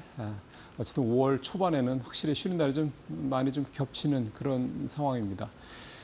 지난 4월은 상당히 좀 좋았죠. 코스피가 7천 선을 살짝 6,700선을 살짝 넘는 그런 모습들이 좀 나타나게 돼서 이제 7,000선이라는 이 코스피 지수가 뭐 이제 먼 나라 얘기는 분명히 아닌 그런 시장 상황이 좀 됐습니다. 오늘 이데일리 신문에서 좀 처음 가져온 기사는 7,000피 돌파 가시권 5월 랠리 열까. 한마디로 5월 전망인데요. 5월은 보통 세린메이 그래서 쉬는 달, 쉬어가는 달이라는 뭐 전통적인 그런 인식이 있긴 합니다만 사실 뭐 다르죠. 뭐 매번 5월 달이라고 떨어지는 건 아니니까요. 근데 올해 5월은 좀 예년의 5월, 즉 세린메이라는 식의 약간 전통적인 인식에서 좀 벗어나는 그런 해가 되지 않겠냐라는 게 국내 증권사들의 전반적인 전망입니다. 지금 표에서도 보입니다만 국내 주요 증권사들 5월 코스피 예상 밴드가 물론 뭐 6,200선대, 6,400선대 뭐 지금보다 아래인 경우도 물론 있긴 합니다만 이건 밴드니까요. 위쪽을 보면 7,000선을 바라보는 쪽들이 상당히 많습니다. 유한타증권이 비교적 보수적으로 봐도 6,900선이니까 사실은 6,900선은 뭐 그렇게 멀지 않은 정말 그런 지수대이기도 하고 어쨌든 지난 한 달 동안 코스피가 4.2%, 코스닥은 3.3% 가까이 올랐는데 지난주 금요일 날 좀 많이 떨어지다 보니까 지난 금요일에 지난 목요일이 되는 거죠. 금요일부터 연휴였으니까. 그래서 좀 왠지 그냥 4월이 좀 뭐 마지막 거래일이 좀 시원찮다 보니까 좀 그래서 그렇지 4월 한 달 내내 사실 우리 시장은 3월 달의 부진을 완전히 벗어나는 코스피만 해도 30%가 넘게 급등을 해서 여전히 또 글로벌 수익률 1위를 또 바로 기록을 했죠. 3월 달에 쭉 떨어졌다가 여전히 우리 시장은 참 강한 그런 모습을 좀 나타내고 있습니다. 증권사들의 전반적인 분위기는 5월에는 바이다. 이게 전반적인 분위기고 시장이 좀 조정을 받긴 받을 거다. 하지만 그 조정이라는 게 3월 달보다는 훨씬 더 얕을 거고 하락폭도 3월 달에는 우리가 사실은 5천선을 2번 테스트를 했지 않습니까? 5천을 견딜 수 있을 것이냐. 근데 견뎌냈죠. 그게 사실은 6천을 넘어 이제 7천에 가까이 가는 마중물이 됐습니다만 지금 분위기는 이제 6천선 때는 확실히 좀 안착을 한 거고 이제 7천선대를 향해서 달려갈 거고 또 시장이 조정을 분명히 한 번 정도는 받을 수 있겠지만 그렇다 해서 시장이 6천선 아래로 내려갈 거라는 그런 전망은 지금 증권사들 예상 밴드에서도 찾아보기가 힘든 그런 상황입니다. 걱정스러운 게 딱 하나는 그거죠. 이러한 상황이고 또 사실은 이러한 상황보다도 5월 달에는 케빈 워시라고 하는 이 연준의 새로운 의장이 이제 취임을 하고요. 이 양반이 지금 여러 가지 이를테면 이제 이 양반의 논리는 한마디로 얘기하면 금리를 내리고 그러면서도 시장의 돈은 유동성은 이제 잠그는 이런 정책을 펼치겠다고 하지 않습니까? 기존의 경제학적인 기본 논리로 봐서는 말이 되나? 유동성을 풀지 않으면서 금리를 내린다는 게 말이 되나? 이렇게 생각을 하실 수가 있는데 기준을 인플레이션을 측정하는 데이터의 기준을 바꾸겠다 지금 이렇게 얘기를 하고 있기 때문에 뭔가 새로운 조치들이 시장에서 이루어지게 되면 왔다 갔다 하죠. 그런 부분들 좀 감안을 하더라도 시장은 이번 달에도 긍정적일 것이다라는 게 우리 시장의 전반적인 분위기인 것 같습니다. 어쨌든 4월을 거쳐서 5월에 우리 시장이 7천선을 또 한번 찍어볼지 또 7선 찍는 것도 중요한 게 아니고 7선을 찍고 나서 이제 흔들림을 잘 견뎌내고 그 다음 8천이나 9천 이렇게 이제 우리 시장이 갈 수 있는 그 기반을 잘 닦아낼지 5월에 오늘 첫 거래일입니다만 여러 가지로 좀 의미 있는 그런 한 주가 이번 주가 될 것으로 보입니다. 국민참여형 펀드가 이번 달에 출시가 될 예정입니다. 연 6% 수익 손실 보전 이러해서 이제 여러 가지로 이제 기대감이 좀 있고요. 새 혜택도 굉장히 많습니다. 최대 1,800만 원까지 새 공제 혜택을 좀 받게 되고 무엇보다 중요한 게는 국민성장펀드의 자금이죠. 이 자금이 한 6천억 정도 조성이 되는데 일단 시작은 그렇습니다. 더 커질 수도 있는 거고요. 이 자금이 이제 어디로 갈 거냐 이제 시장에서 이게 가장 큰 관심사인데 일단 기본적으로 반도체, 2차 전지, 수소, 미래차, 바이오, 인공지능, 로봇 등 이런 첨단 전략 산업 당연히 이쪽으로 들어가고 그다음에 코스닥 기술특례 상장사의 10% 이상 신규 자금 형태로 들어가고 코스피에는 이제 10% 이내로만 들어가고 그러니까 전체적으로 자금이 위험자본 쪽으로 위험자산의 형태를 좀 띄고 간다라는 거. 그래서 이 자금이 지금 여전히 지난달에는 비교적 괜찮았습니다만 이제 아직은 코스피에 비해서 조금 밀려 있는 뒤처져 있는 코스닥에 뭔가 바람을 좀 불어넣어줄 것이지 않겠느냐 이런 기대감이 좀 있습니다. 단순히 국민성장 펀드만 들어가는 게 아니라 이제 국민연금도 올해부터 이 코스닥에 대한 이 투자 비중을 좀 늘리기로 했고 여러 가지로 그런 정책적인 어떤 지원이 코스닥 시장에 한쪽에서는 대규모로 이를테면 좀 그 상장에 부합하지 않는 이런 회사들을 이를테면 속아내는 이런 작업도 진행이 됩니다만 동시에 또 코스닥 시장에 자금을 좀 계속해서 밀어 넣어서 우리 상장사들 코스닥 상장성에서 좀 자금이 사정이 좀 썩 좋지는 않지만 기술력 있는 이런 회사들이 좀 성장할 수 있는 기반을 마련하겠다 이런 내용이 좀 되겠습니다. 어쨌든 이건 기사 내용을 좀 보시면 될 것 같고요. 3년 이상 투자했을 때 소득공제 이 부분. 그래서 어쨌든 지금 올해 출시가 되고 올해 가입을 해서 사실은 이재명 정부 끝날 때까지 계속해서 가져간다 이런 생각을 하시고 장기 투자를 하신다고 그러면 아주 단단한 그런 수익이 20, 50%, 100% 이렇게 나는 식의 생각하지 마시고 안정적으로 그냥 수익이 날 수 있는 세액공제도 받고 손실 보전도 받고 이런 부분들에 대한 그러니까 걱정 없이 투자할 수 있는 굉장히 좋은 투자 방법이 되겠다 기대가 좀 많습니다. 세 번째는 KBT 얘기 좀 짧게 해보죠. 미국은 온라인을 거쳐서 오프라인으로 진출하는 그런 식이라면 유럽은 오프라인을 거쳐서 온라인으로 지금 가는 이런 방식으로 지금 우리 화장품 업계가 유럽 시장 공략에 나서서 효과를 톡톡 지금 보고 있습니다. 1분기에 수출액이 전년 대비 19%가 늘었는데 미국은 40%, 유럽은 53%가 늘었습니다. 그러니까 유럽 시장에서도 이제 확실하게 성장이 좀 나타나고 있다고 볼 수가 있겠고 프랑스, 독일, 이탈리아, 스페인 등 현재 17개 나라에 지금 진출해 있는 상태고요. 보니까 역시 APR이 가장 좀 앞서가고 있고 잘하고 있고요. 그 다음에 실리콘투, 이 실리콘투는 잘 아시는 것처럼 이제 유통회사죠. 실리콘투 같은 경우는 폴란드에 이제 공장이 아니라 이제 창고를 이제 만들어 놓고 이쪽에서 이제 유럽 내 이제 국내 수입을 해서 유럽에다가 이제 뿌리는 이런 작업을 하고 있는데 폴란드만 해도 수출액이 51%나 늘었다고 합니다. 영국 129%, 네덜란드 108%. 그러니까 영국, 네덜란드 이렇게 유럽 쪽에 좀 국산 이 K-뷰티 상품들이 좀 계속 확대가 되고 있는 상황이고 무엇보다 중요한 거는 유럽에서의 성공이라는 거는 화장품의 유럽이 또 본고장이니까요. 뭐 랑콤, 뭐 시슬린, 뭐 샤넬, 뭐 디올 등등등 여러분들 아시는 이런 대부분의 럭셔리 브랜드들, 화장품 브랜드들이 대부분 다 유럽산이지 않습니까? 유럽에서의 성공이라는 건 정말 한국 화장품이 단순히 싸다, 뭐 또 인디 브랜드 이런 차원을 넘어서 이제는 본고장에서도 성공하는 그런 브랜드가 될 수 있다는 굉장히 중요한 역할을 할 수 있다. 이렇게도 볼 수가 있겠습니다. 펀드워치 또 마지막으로 가보겠습니다. 표를 바로 보시죠. 지난주 역시 전력 설비가 가장 좋은 모습을 좀 보였습니다. 1, 2, 3, 4, 5까지 뭐 태양광도 에너지죠. ESS, 신재생 에너지까지 해서 에너지 쪽이 가장 높은 성장률을 좀 보였고요. 뭐 27%. 레버리지가 아닌 ETF들이 뭐 27% 이렇게 수익을 냈으니까 지난주에 전력 섹터가 얼마나 뜨거웠는지를 알 수가 있겠습니다. 국내 주식형 펀드 일주일 평균 수익률도 5%를 기록을 했고요. 지난주에 코스피 4.2%, 코스닥도 3.3%가 올랐는데 지난주에 미국 시장은 보합권이었거든요. 그런 걸 생각하면 우리 시장이 얼마나 지난 한 주 동안에 뜨거웠는지를 다시 한번 알 수 있었고 그래서 4월도 한국 시장이 전 세계 최고의 수익률을 내면서 좀 마무리가 되는 그런 모습을 좀 보였습니다. 마치겠습니다.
네, 마켓 비하인드로 이어가 보도록 하겠습니다. 이제 4월을 마무리하고 5월의 첫 거래일을 저희가 이렇게 맞이하게 됐습니다. 시장 분위기 함께 살펴보고 가도록 하겠습니다. 오늘은 SK증권 명동지점의 김영재 부장 모시고 이야기 나눠보도록 하겠습니다. 안녕하십니까, 부장님. 네, 안녕하십니까. 네, 이제 5월의 첫 거래일입니다. 내일도 사실은 연휴여서 네. 좀 시장이 그리 뭔가 불꽃이 튈 것 같지는 않다라는 생각이 드는데 먼저 지난주 시장 좀 리뷰부터 해보고 가도록 하겠습니다. 네, 사실 뭐 지난주 리뷰 앞서서 4월 한 달 동안의 이제 국내 증시 실적을 좀 살펴볼 필요가 있을 것 같은데 한 달 동안에 코스피가 30.6% 상승했고 코스닥은 13.3% 상승했는데 코스피가 이제 월간 기준으로 본다면 1998년 1월에 50.7% 상승한 역대 최고 기록 이후에 두 번째로 높은 월간 상승률을 기록한 한 달이었다라고 보시면 될 것 같습니다. 그리고 지난주 코스피가 1.9% 상승하고 코스닥은 소폭 하락했는데요. 그래도 주요국 지수 중에서는 코스피가 주간 기준으로 가장 높은 수익률을 기록했다는 것이 특징적이었습니다. 코스피는 지난주에도 이제 신고가 행진을 계속 했었는데요. 장중 6,700선을 돌파하기도 했지만 연휴를 앞둔 어떤 차익 매물이 좀 출현했다고 볼 수가 있는데 그래서 결국은 6,500선 후반에 마감을 했습니다. 그렇지만 연휴 기간 동안 그 이틀 동안 미국의 필라델피아 반도체 지수가 이틀 연속 상승함에 따라서 국내 증시도 오늘도 상승 흐름으로 다시 복귀할 수 있다라고 볼 수가 있을 것 같습니다. 지난주 증시 흐름 좀 살펴보시면 주 초반에 반도체 업종의 강세가 나타났는데 아무래도 인텔의 호실적에 따른 그런 여파가 국내 시장에도 지속되었다라고 보시면 될 것 같고 주 중반에 이제 미국 FOMC에서 금리 동기화이 나타났는데 이것이 약간 좀 매파적으로 해석되는 경우가 좀 있었습니다. 그래서 올해 금리 동결 확률은 훨씬 더 높아졌다라고 보시면 될 것 같고 지금 패드워치에서 보이는 향후 이제 최초의 금리 인하 시기가 제일 높은 확률은 내년 이제 12월로 지금 형성되어 있는데 결국 이런 것을 본다면 이제 금리 인하에 대한 기대감은 현재 시장에서는 거의 없다라고 보시면 될 것 같습니다. 특징적인 업종으로는 중국의 어떤 조강의 공급 완화 기대감과 또 미국 에너지 인프라 투자 확대 기대감에서 사실 그 차광주들이 크게 상승했는데 포스코홀딩스라든지 세아제강 등이 좀 큰 종목에서는 상승했다고 보시면 될 것 같고 그리고 바이오 같은 경우는 전반적으로 좋지 못했는데요. ABL 바이오의 임상에 대한 결과가 좀 실망감으로 지금 주가에 반영되면서 ABL 바이오 자체도 급락했고 바이오 전반에 걸친 매물이 좀 취해되었다라고 할 수 있겠습니다. 그리고 이제 UAE가 오펙을 탈퇴를 선언했는데요.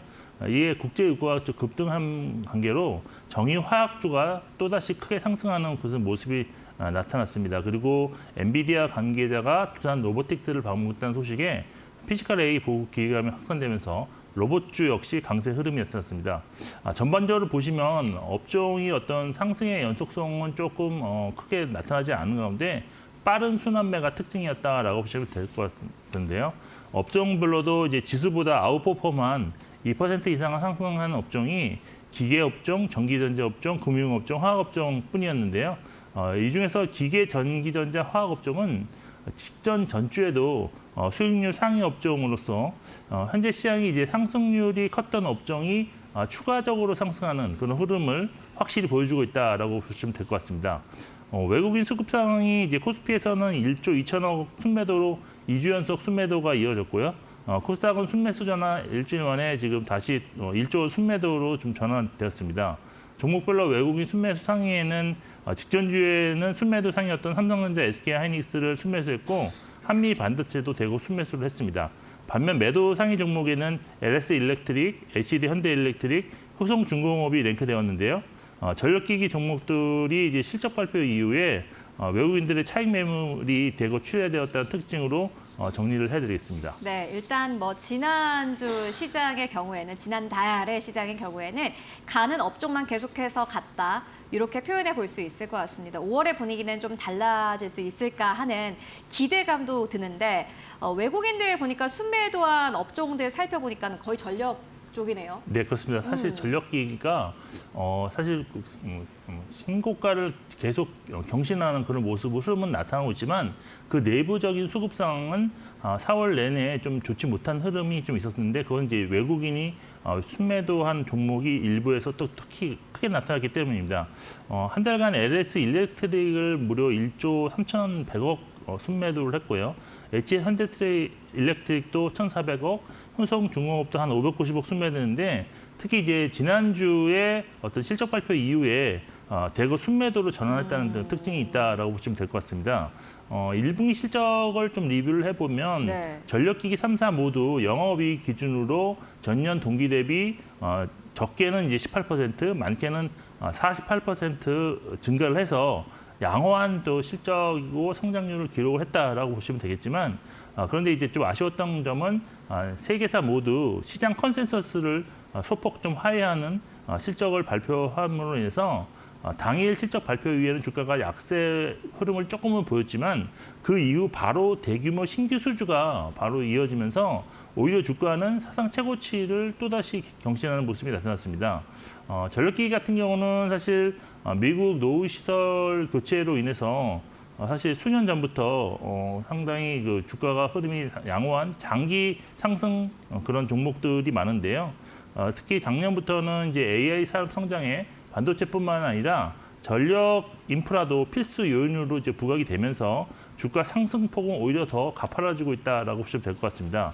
정리해 보면 지금 현재 전력기기 같은 경우는 AI 데이터량 수요가 급증하고 있는 상황에 낙후된 전력 설비를 교체를 위한 꾸준한 수요는 기본적으로 있어 왔고요. 그런데 전 세계적으로 이렇게 초고압 전력 설비를 만들 수 있는 공급 시설과 제조 시설이 상당히 부족한 관계로 사실 공급 단가가 지속적으로 상승하고 있어서 수주는 물론 이제 매출이라든지 그 이익률도 좋아지고 있다라고 보시면 될 것 같습니다.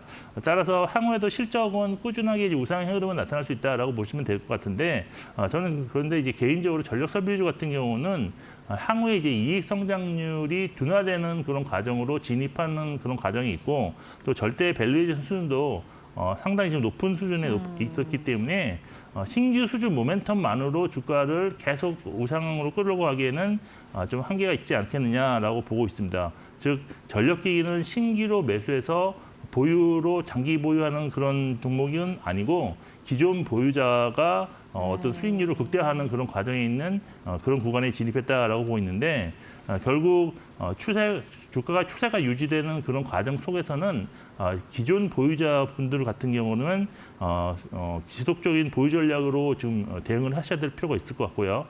신규 매수는 보통 이제 전력기기 같이 실적으로 이제 계속 주가가 우상한 종목들은 실적 시즌 기간에 좀 주가가 많이 움직이는 경향이 있으면서 실적 시즌이 아닌 구간에서 눌림목이 왔을 때 좀 매수가 가능하다고 보고 있고요.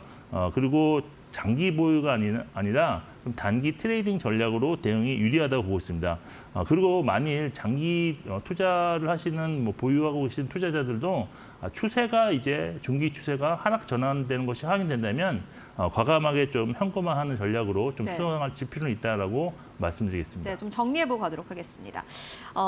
일단은 전력기기 쪽에서는 최근 들어서 외국인들의 매도가 좀 강력하게 나오고 있는 상황입니다. 주가가 아주 강력하게 탄력을 받았기 때문에 또 저희 프로그램 보고 계시는 시청자분들께서 이렇게 많이 올라갔는데 나도 한번 사볼까라고 생각을 하시는 분들도 있을 것 같습니다. 다만 이 자체가 나쁜 것은 아닌데 주가가 좀 급격하게 올라온 측면도 있고 영업이익률 자체가 둔화되는 흐름을 보이고 있기 때문에 신규 매수는 약간 좀 부담스럽지 않나 하는 그러한 투자 의견 함께 듣고 왔습니다. 그렇다면은 좀 다른 업종으로 눈을 좀 옮겨가 보도록 하겠습니다. 실적 시즌이니만큼 실적을 베이스로 해서 봤을 때 다른 업종들은 좀 어떻게 보면 되겠습니까? 사실 지금 실적 시즌에 한번 중간 점검을 해볼 필요가 있다라고 저는 보고 있는데요. 지금 5월이 이제 시작되는 만큼 이제 5월 15일이 이제 1분기 실적을 마감하는 그날까지 한 2주 정도가 남아 있는 상황입니다. 근데 4월 동안 한 달 동안 진행된 그 실적은 매우 양호하다라고 판단할 수 있겠는데 실적 시즌 첫 단추였던 삼성전자를 포함해 대형 반도체 회사들이 실적이 상당히 크게 증가하면서 4월 말 기준 올해 코스피 전체 영업이익 전망치가 지금 830조 원까지 지금 상승한 상태입니다. 근데 이는 지금 실적 시즌이 시작되기 이전이었던 3월 말 대비로 무려 27% 이상 증가한 것이고 공교롭게도 4월 한 달간 코스피 상승률과도 거의 비슷한 수준의 수익률과 비슷한 수준의 어떤 이익 증가 전망치 증가율을 보이고 있습니다. 현재까지 실적을 발표한 업종별의 기상도를 보면 좋은 실적을 발표한 업종은 반도체, IT 가전, 조선, 건설, 유통, 화장품, 증권업이었고요. 반대로 예상보다 저조한 실적은 자동차 업종에서 특히 좀 두드러졌다라고 보실 것 같습니다. 특히 지난주에는 대우건설, LG생활건강, 크래프톤, F&F 등이 이제 어닝 서프라이즈를 기록하면서 당일 발표 당일 주가도 상당히 큰 변동성을 보이면서 우상향하는 모습을 보였는데 이들 종목들의 공통점은 시장 기대치가 높지 않았던 상황에서 실적이 잘 나오면서 오히려 주가 더 크게 반응했다라고 볼 수가 있고요. 또 오히려 양호한 실적을 발표한 키움증권은 이미 기대치가 많이 높아진 상황이었기 때문에 세론이 나오면서 하락하는 그런 모습도 나타났습니다. 결국 투자자 여러분들께서는 현재 진행 중인 1분기 실적 시즌 중간 결과를 좀 보시면서 참고할 만한 전략을 좀 발견하셔야 되는데 남아있는 5월 15일까지 시장 지수가 밀리면서 업종이 동반 하락하는 그런 날에는 양호한 실적이 기대되는 종목들에 대한 저점 매수 기회로 활용할 필요가 있다라고 보고 있는데요. 매수 관점으로 접근할 수 있는 유망 업종이나 종목으로는 아직 시장 관심이 크지 않은 중소형 증권주라든지 또 반도체 소부장 종목들 그리고 이제 펄어비서 같은 게임주 그리고 화장품과 백화점 중심의 유통주를 좀 눈여겨보실 필요가 있지 않나라고 보고 있습니다. 네, 좀 정리해보고 가도록 하겠습니다. 중소형 증권주, 반도체, 소부장주, 게임주, 화장품주, 유통주는 여전히 관심이 유효하다라는 투자 의견 함께 듣고 왔고요. 그렇다면 이제 5월이지 않습니까? 투자 전략 어떻게 세우면 되겠습니까? 사실 증시 경언에 셀인메이라고 하는 맞습니다. 그런 자주 듣던 격언이 있죠. 5월에는 다 팔고 이제 떠나라라는 그런 격언인데 아직까지 올해는 이 격언이 맞지 않을 가능성이 조금은 더 높지 않나라고 보고 있습니다. 그래서 5월 전망 말씀드리면 4월에 이어 지수가 우상향 흐름을 지속할 가능성이 아직까지는 있다라고 보고 있는데 지수가 상승할 것으로 보고 있는 원인은 우선 코스피 영업이익 전망치가 지속적으로 지금 우상향 흐름을 유지하고 있고 이에 따른 밸류에이션 수준도 PER 기준 7.4배 수준으로 지수 상승에도 아직은 낮은 상태를 유지하고 있기 때문에 투자 매력도는 여전히 보유하고 있다라고 볼 수 있습니다. 그리고 지금 작년부터 이제 시계열을 좀 넓혀서 보시면 코스피가 이제 상승 흐름 중 발생한 조정이 작년 4월에 좀 크게 나타났었고 그리고 11월에 좀 있었고요. 그리고 올해 3월에 또다시 좀 큰 조정이 나왔었는데 3월 조정 이후에 바로 5월에 또다시 조정이 나올 확률은 높지 않다라고 좀 보고 있고요. 빨라야 조정은 6월 한 중순 정도는 돼야지 조정다운 조정이 나타나지 않을까 보여서 5월은 일단 상승 흐름이 유지되는 가능성이 있다고 보고 있습니다. 그리고 투자자 관점에서 본다면 고유가가 지속되는 상황에서도 사실 아직 금리 인상으로 연결시킬 만한 어떤 절대적인 파급적인 그런 큰 효과가 큰 어떤 경제지표 발표가 나타나지 않고 있고요. 오히려 AI 관련 투자가 지속적으로 지금 더 증가하고 있다는 것이 확인됨에 따라서 주도 업종인 AI 반도체 위주 상승 흐름이 지속적으로 나타나고 있는 것도 하나의 투자 포인트라고 볼 수 있겠습니다. 다만 5월의 변수는 삼성전자가 파업과 또 5월 방중 예정인 트럼프 대통령과 시진핑 주석 간의 미중 정상회담이라고 보고 있는데 먼저 삼성전자 파업의 경우 여론이 점차 좀 악화되는 그런 면이 있고 또 정치권과 정부에서도 삼성전자 노조에 좀 불편한 심기를 표출한 바 있기 때문에 실제 파업으로 갈지에 대해서는 아직까지는 예단할 필요는 없다라고 보고 있지만 그렇지만 많이 파업을 한다면 경쟁사들 주가에는 상당히 긍정적일 수 있다는 것도 참고하실 필요가 있을 것 같습니다. 그리고 미중 정상회담은 아직은 연기 가능성도 있다 이런 보도도 나오고 있어서 아직은 좀 이것도 예단할 수는 없는 상황인데요. 실제 성사가 된다면 증시에는 긍정적인 재료로 작용할 것으로 보고 있습니다. 그리고 5월 주식 시장에서 금리 결정에 영향을 주는 물가지수 동향을 잘 관찰하셔야 할 것 같은데요. 향후 증시 하락의 빌미가 금리 인상과 같은 어떤 긴축 정책으로 시작될 가능성이 높기 때문입니다. 따라서 전반적인 5월의 투자 전략은 현재와 같은 높은 주식 비중을 유지하는 것은 유효하다고 일단 볼 수가 있겠고요. 또 보유하고 있는 주도 업종에 더해서 신규 매수는 1분기 실적 턴어라운드가 진행이 확인된 종목 중에서 선별해서 신규로 좀 매수하는 그런 전략으로 하는 것이 좀 합리적이다라고 판단하고 있습니다. 보니까는 이제 5월도 여전히 좀 긍정적으로 보고 계신 것 같습니다. 신규 매수도 실적 턴어라운드가 된 업종 가운데서는 가능하지 않을까 하는 의견 주셨는데 내수주는 좀 어떻게 보세요? 사실 4월 증시에서 내수주들이 반등하는 흐름이 저는 좀 특징적이었다라고 네네. 보는데 아시다시피 그동안 상당히 좀 억눌렸던 호텔 신라가 4월 한 달 동안에 무려 49.2%나 상승을 했고요. 또 신세계가 37% 7.7% 상승, KTNG도 그 무거운 주식이 11.1%나 상승을 했습니다. 이런 내수주 상승이 그러면 실적 시즌에서 깜짝 반등이냐라고 볼 수도 있겠는데요. 근데 저는 개인적으로 장기적인 재평가 가능성이 좀 무게를 좀 더 두고 있는 상황입니다. 그 이유는 일단 최근 소비 심리가 개선되려는 움직임과 함께 국내 1, 2분기 GDP 성장률이 전분기 대비 지금 1.7% 성장, 깜짝 성장이 나타났는데 이는 기존 예상치에서는 0.9% 상승에 거의 2배 가까운 상승이었습니다. 결국 지금 현재 이러한 성장이 결국은 소득 증가를 수반한 성장이 아니겠느냐라고 저는 개인적으로 판단하고 있는데 그리고 이제 밸류에이션 측면에서 내수주들 보시면 아직도 PBR 기준으로 상당히 저평가된 종목들이 대다수입니다. 그리고 수급 측면에서 보더라도 그동안 내수주를 매도하고 다른 성장주를 매수하려는 그런 수급 움직임이 있었기 때문에 현재 그 매수주들은 거의 뭐 수급 공백 빈집이다라고 볼 수 있습니다. 결국 크지 않은 매수세도 크게 반등할 수 있는 그런 상황이 내수주에 좀 존재하고 있다라고 보고 있습니다.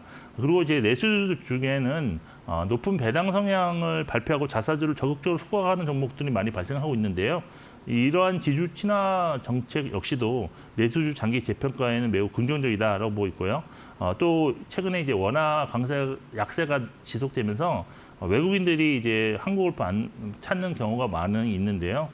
이런 거에 따라서도 유통이라든지 호텔 뭐 이런 종목 면세에도 상당히 긍정적일 것입니다. 그리고 이번에 정부가 지원하는 4조 8천억 원 규모의 고유가 지원금이 직접적 수혜가 과거 사례로 볼 때는 이제 백화점과 편의점이 될 가능성이 높은데 현재도 이제 시장 성장이 크게 나타나고 있는데 백화점은 여기에 좀 더 좋은 재료가 보태졌다라고 보시면 될 것 같습니다. 종합적으로 이제 이런 것을 고려해 보면 현재 진행 중인 주가 상승을 단기 재료로 평가하기보다는 장기적인 재평가가 진행될 가능성을 염두에 두신 매매 전략 수립이 필요한 시점이고 기존의 투자 종목으로 자주 거론되던 호텔신라와 백화점 3개 종목 그리고 증권주는 이미 지속적인 관심이 보이고 있는 상황에서 신규로 관심을 가져볼 만한 종목으로는 이마트, KTNG, 아모레, 퍼시픽이 있을 것으로 보고 있습니다. 네, 5월 이제 날씨도 따뜻해지고 있고 사람들이 많이 밖으로 나오겠죠. 그리고 최근에 뭐 SK 하이닉스 성과급 이야기도 있는데 이렇게 돈을 많이 받게 되면 돈을 쓸 수밖에 없을 테고 내수주 같은 경우에는 특히나 지금까지 많이 못 오른 상황 속에서 4월이 약간의 반등이 나왔습니다. 그렇기 때문에 계속해서 좀 관심이 필요하다라는 의견 듣고 왔는데 김영재 부장님께서는 신규로는 이마트, KTNG, 아모레 퍼시픽 관심 가져볼 만하다라는 의견 함께 전해주셨습니다. 참고해 보시면 좋을 것 같습니다. 지금까지 김영재 부장과 함께 이야기 나눠봤습니다. 말씀 고맙습니다. 네, 현재 7시 30분 지나가고 있습니다. 개장 전 알아야 할 시그널 어떤 것들이 있을까요? 이어서 현아영 캐스터가 정리해드립니다. 네, 애프터마켓 시그널 저와 함께 살펴보시죠. 주말 사이에 나스닥 지수가 25,000선을 뚫어내면서 긍정적인 움직임을 보여줬는데요. 미국과 이란의 이 종전 기대감에 힘입어서 상승률을 뚫어내줬습니다. 기술주 중심으로 한번 살펴보실 텐데요. 엔비디아, 정규장과 애프터마켓에서 모두 하락폭 키워냈습니다. 미국 정부의 규제로 인해서 AI 칩 수출이 현재 막힌 상황이죠. 그러면서 중국 내에서는 자국 내 AI 칩으로 눈길을 돌리는 모습입니다. 화웨이 AI 칩이 성장세가 두드러지고 있다, 매출이 굉장히 늘었다라는 소식 전해지면서 엔비디아 0.56% 정규장 하락, 애프터마켓에서는 0.1%대 하락세 보여줬습니다. 아마존도 정규장에서는 상승했지만 애프터마켓에서는 하락했고요. 메타는 정규장에서는 하락, 애프터마켓에서 0.01% 소폭 상승했습니다. 마크 저커버그 CEO가 타운홀 미팅을 진행했는데요. 거기서 이번에 인력 감축에 대한 이유를 밝히기도 했습니다. AI에 대해서 강력한 자본 지출이 증가하면서 인력을 줄이게 된 상황을 밝혔는데요. 향후 하반기에 다시 인력을 재감축할 계획까지 밝혔습니다. 정규장에서는 하락폭 키웠고 애프터마켓에서는 소폭 상승했다는 점 확인해 보실 수 있겠고요. 애플 정규장 3%대 강한 상승불 뿜어줬습니다. 애프터마켓에서는 소폭 빠지긴 했지만 정규장 상승이 두드러졌다는 점 확인할 수가 있겠는데요. 애플 아무래도 이번 실적 발표가 강력하게 나와줬습니다. 아이폰 17에 대한 강력한 수요를 인증한 셈인데요. 이번에 매출이 전년 동기 대비해서 16%대 상승폭을 보여주면서 시장의 반응을 이끌어줬습니다. 또 테슬라 정규장에서도 2%대 상승, 애프터마켓에서 0.13% 상승 보여줬는데요. 배런스의 보도에 따르면 이 세미트럭, 전기트럭 양산을 시작했다라는 내용이 보도가 됐습니다. 현재 이미 한 대의 트럭이 완성이 되었고요. 이번 연도 내에서 5만 대까지 양산을 하겠다라고 이야기를 밝혔습니다. 현재 유가 흐름이 계속해서 상승세를 보여주고 있기 때문에 이 전기 트럭에 대한 수요가 확실할 것이다라고 밝히기도 했습니다. 상승폭 키워냈다는 점 확인하실 수 있겠고요. 또 마이크론도 정규장에서 4%대 강한 상승세 보여줬습니다. DA 데이비슨의 긍정적인 리포트가 주가에 반영이 된 건데요. 이 매수 등급과 함께 월가에서 가장 높은 목표 주가 $1,000를 제시를 하면서 상승폭 함께 이끌어줬습니다. 애프터마켓에서는 0.4% 하락했다는 점 확인하시면 좋겠습니다. 이어서 다음 시그널도 함께 살펴보시죠. 현재 유가 흐름이 다시 안정세를 찾아가고 있습니다. 1%대 하락 보여주면서 $100 선에 지나가고 있는 흐름인데요. 아까 제가 확인했을 때는 $90 선까지도 내려오는 움직임을 보여줬습니다. 현재 CNN의 보도에 따르면 이 미국 특사의 위트코프가 미국과 이란의 종전 협상이 진행 중이다라고 보도하기도 했습니다. 그러면서 하락폭 키워내고 있다는 점 확인하실 수 있겠고요. 이러한 움직임 속에서 금 가격 0.1% 상승하고 있습니다. 다음 시그널 함께 살펴보시죠. 네, 코스피 200 야간 선물과 EW와의 한국 ETF 흐름 엇갈리게 나타나고 있습니다. 코스피 200 야간 선물 1,000선을 넘어냈었는데요. 다시 하락하면서 1,000선 아래로 내려온 모습 확인하실 수 있겠고요. 필라델피아 반도체 지수 0.8% 상승, 그리고 원달러 환율은 0.19%가량 하락하고 있다는 점 확인하실 수 있겠습니다. 지금까지 시그널 함께 살펴봤습니다. 네, 오늘은 5월의 첫 거래일입니다. 몇몇 증권사에서는 코스피의 5월 상단을 7,200선까지 보고 있는데요. 5월 한 달의 시장 흐름도 함께 체크해 드리도록 하겠습니다. 네, 오늘 저희가 준비한 소식은 여기까지입니다. 오늘장도 성공 투자하시고요. 저희는 수요일에 더욱더 알찬 정보로 다시 찾아오도록 하겠습니다. 시청해주신 여러분 모두 고맙습니다.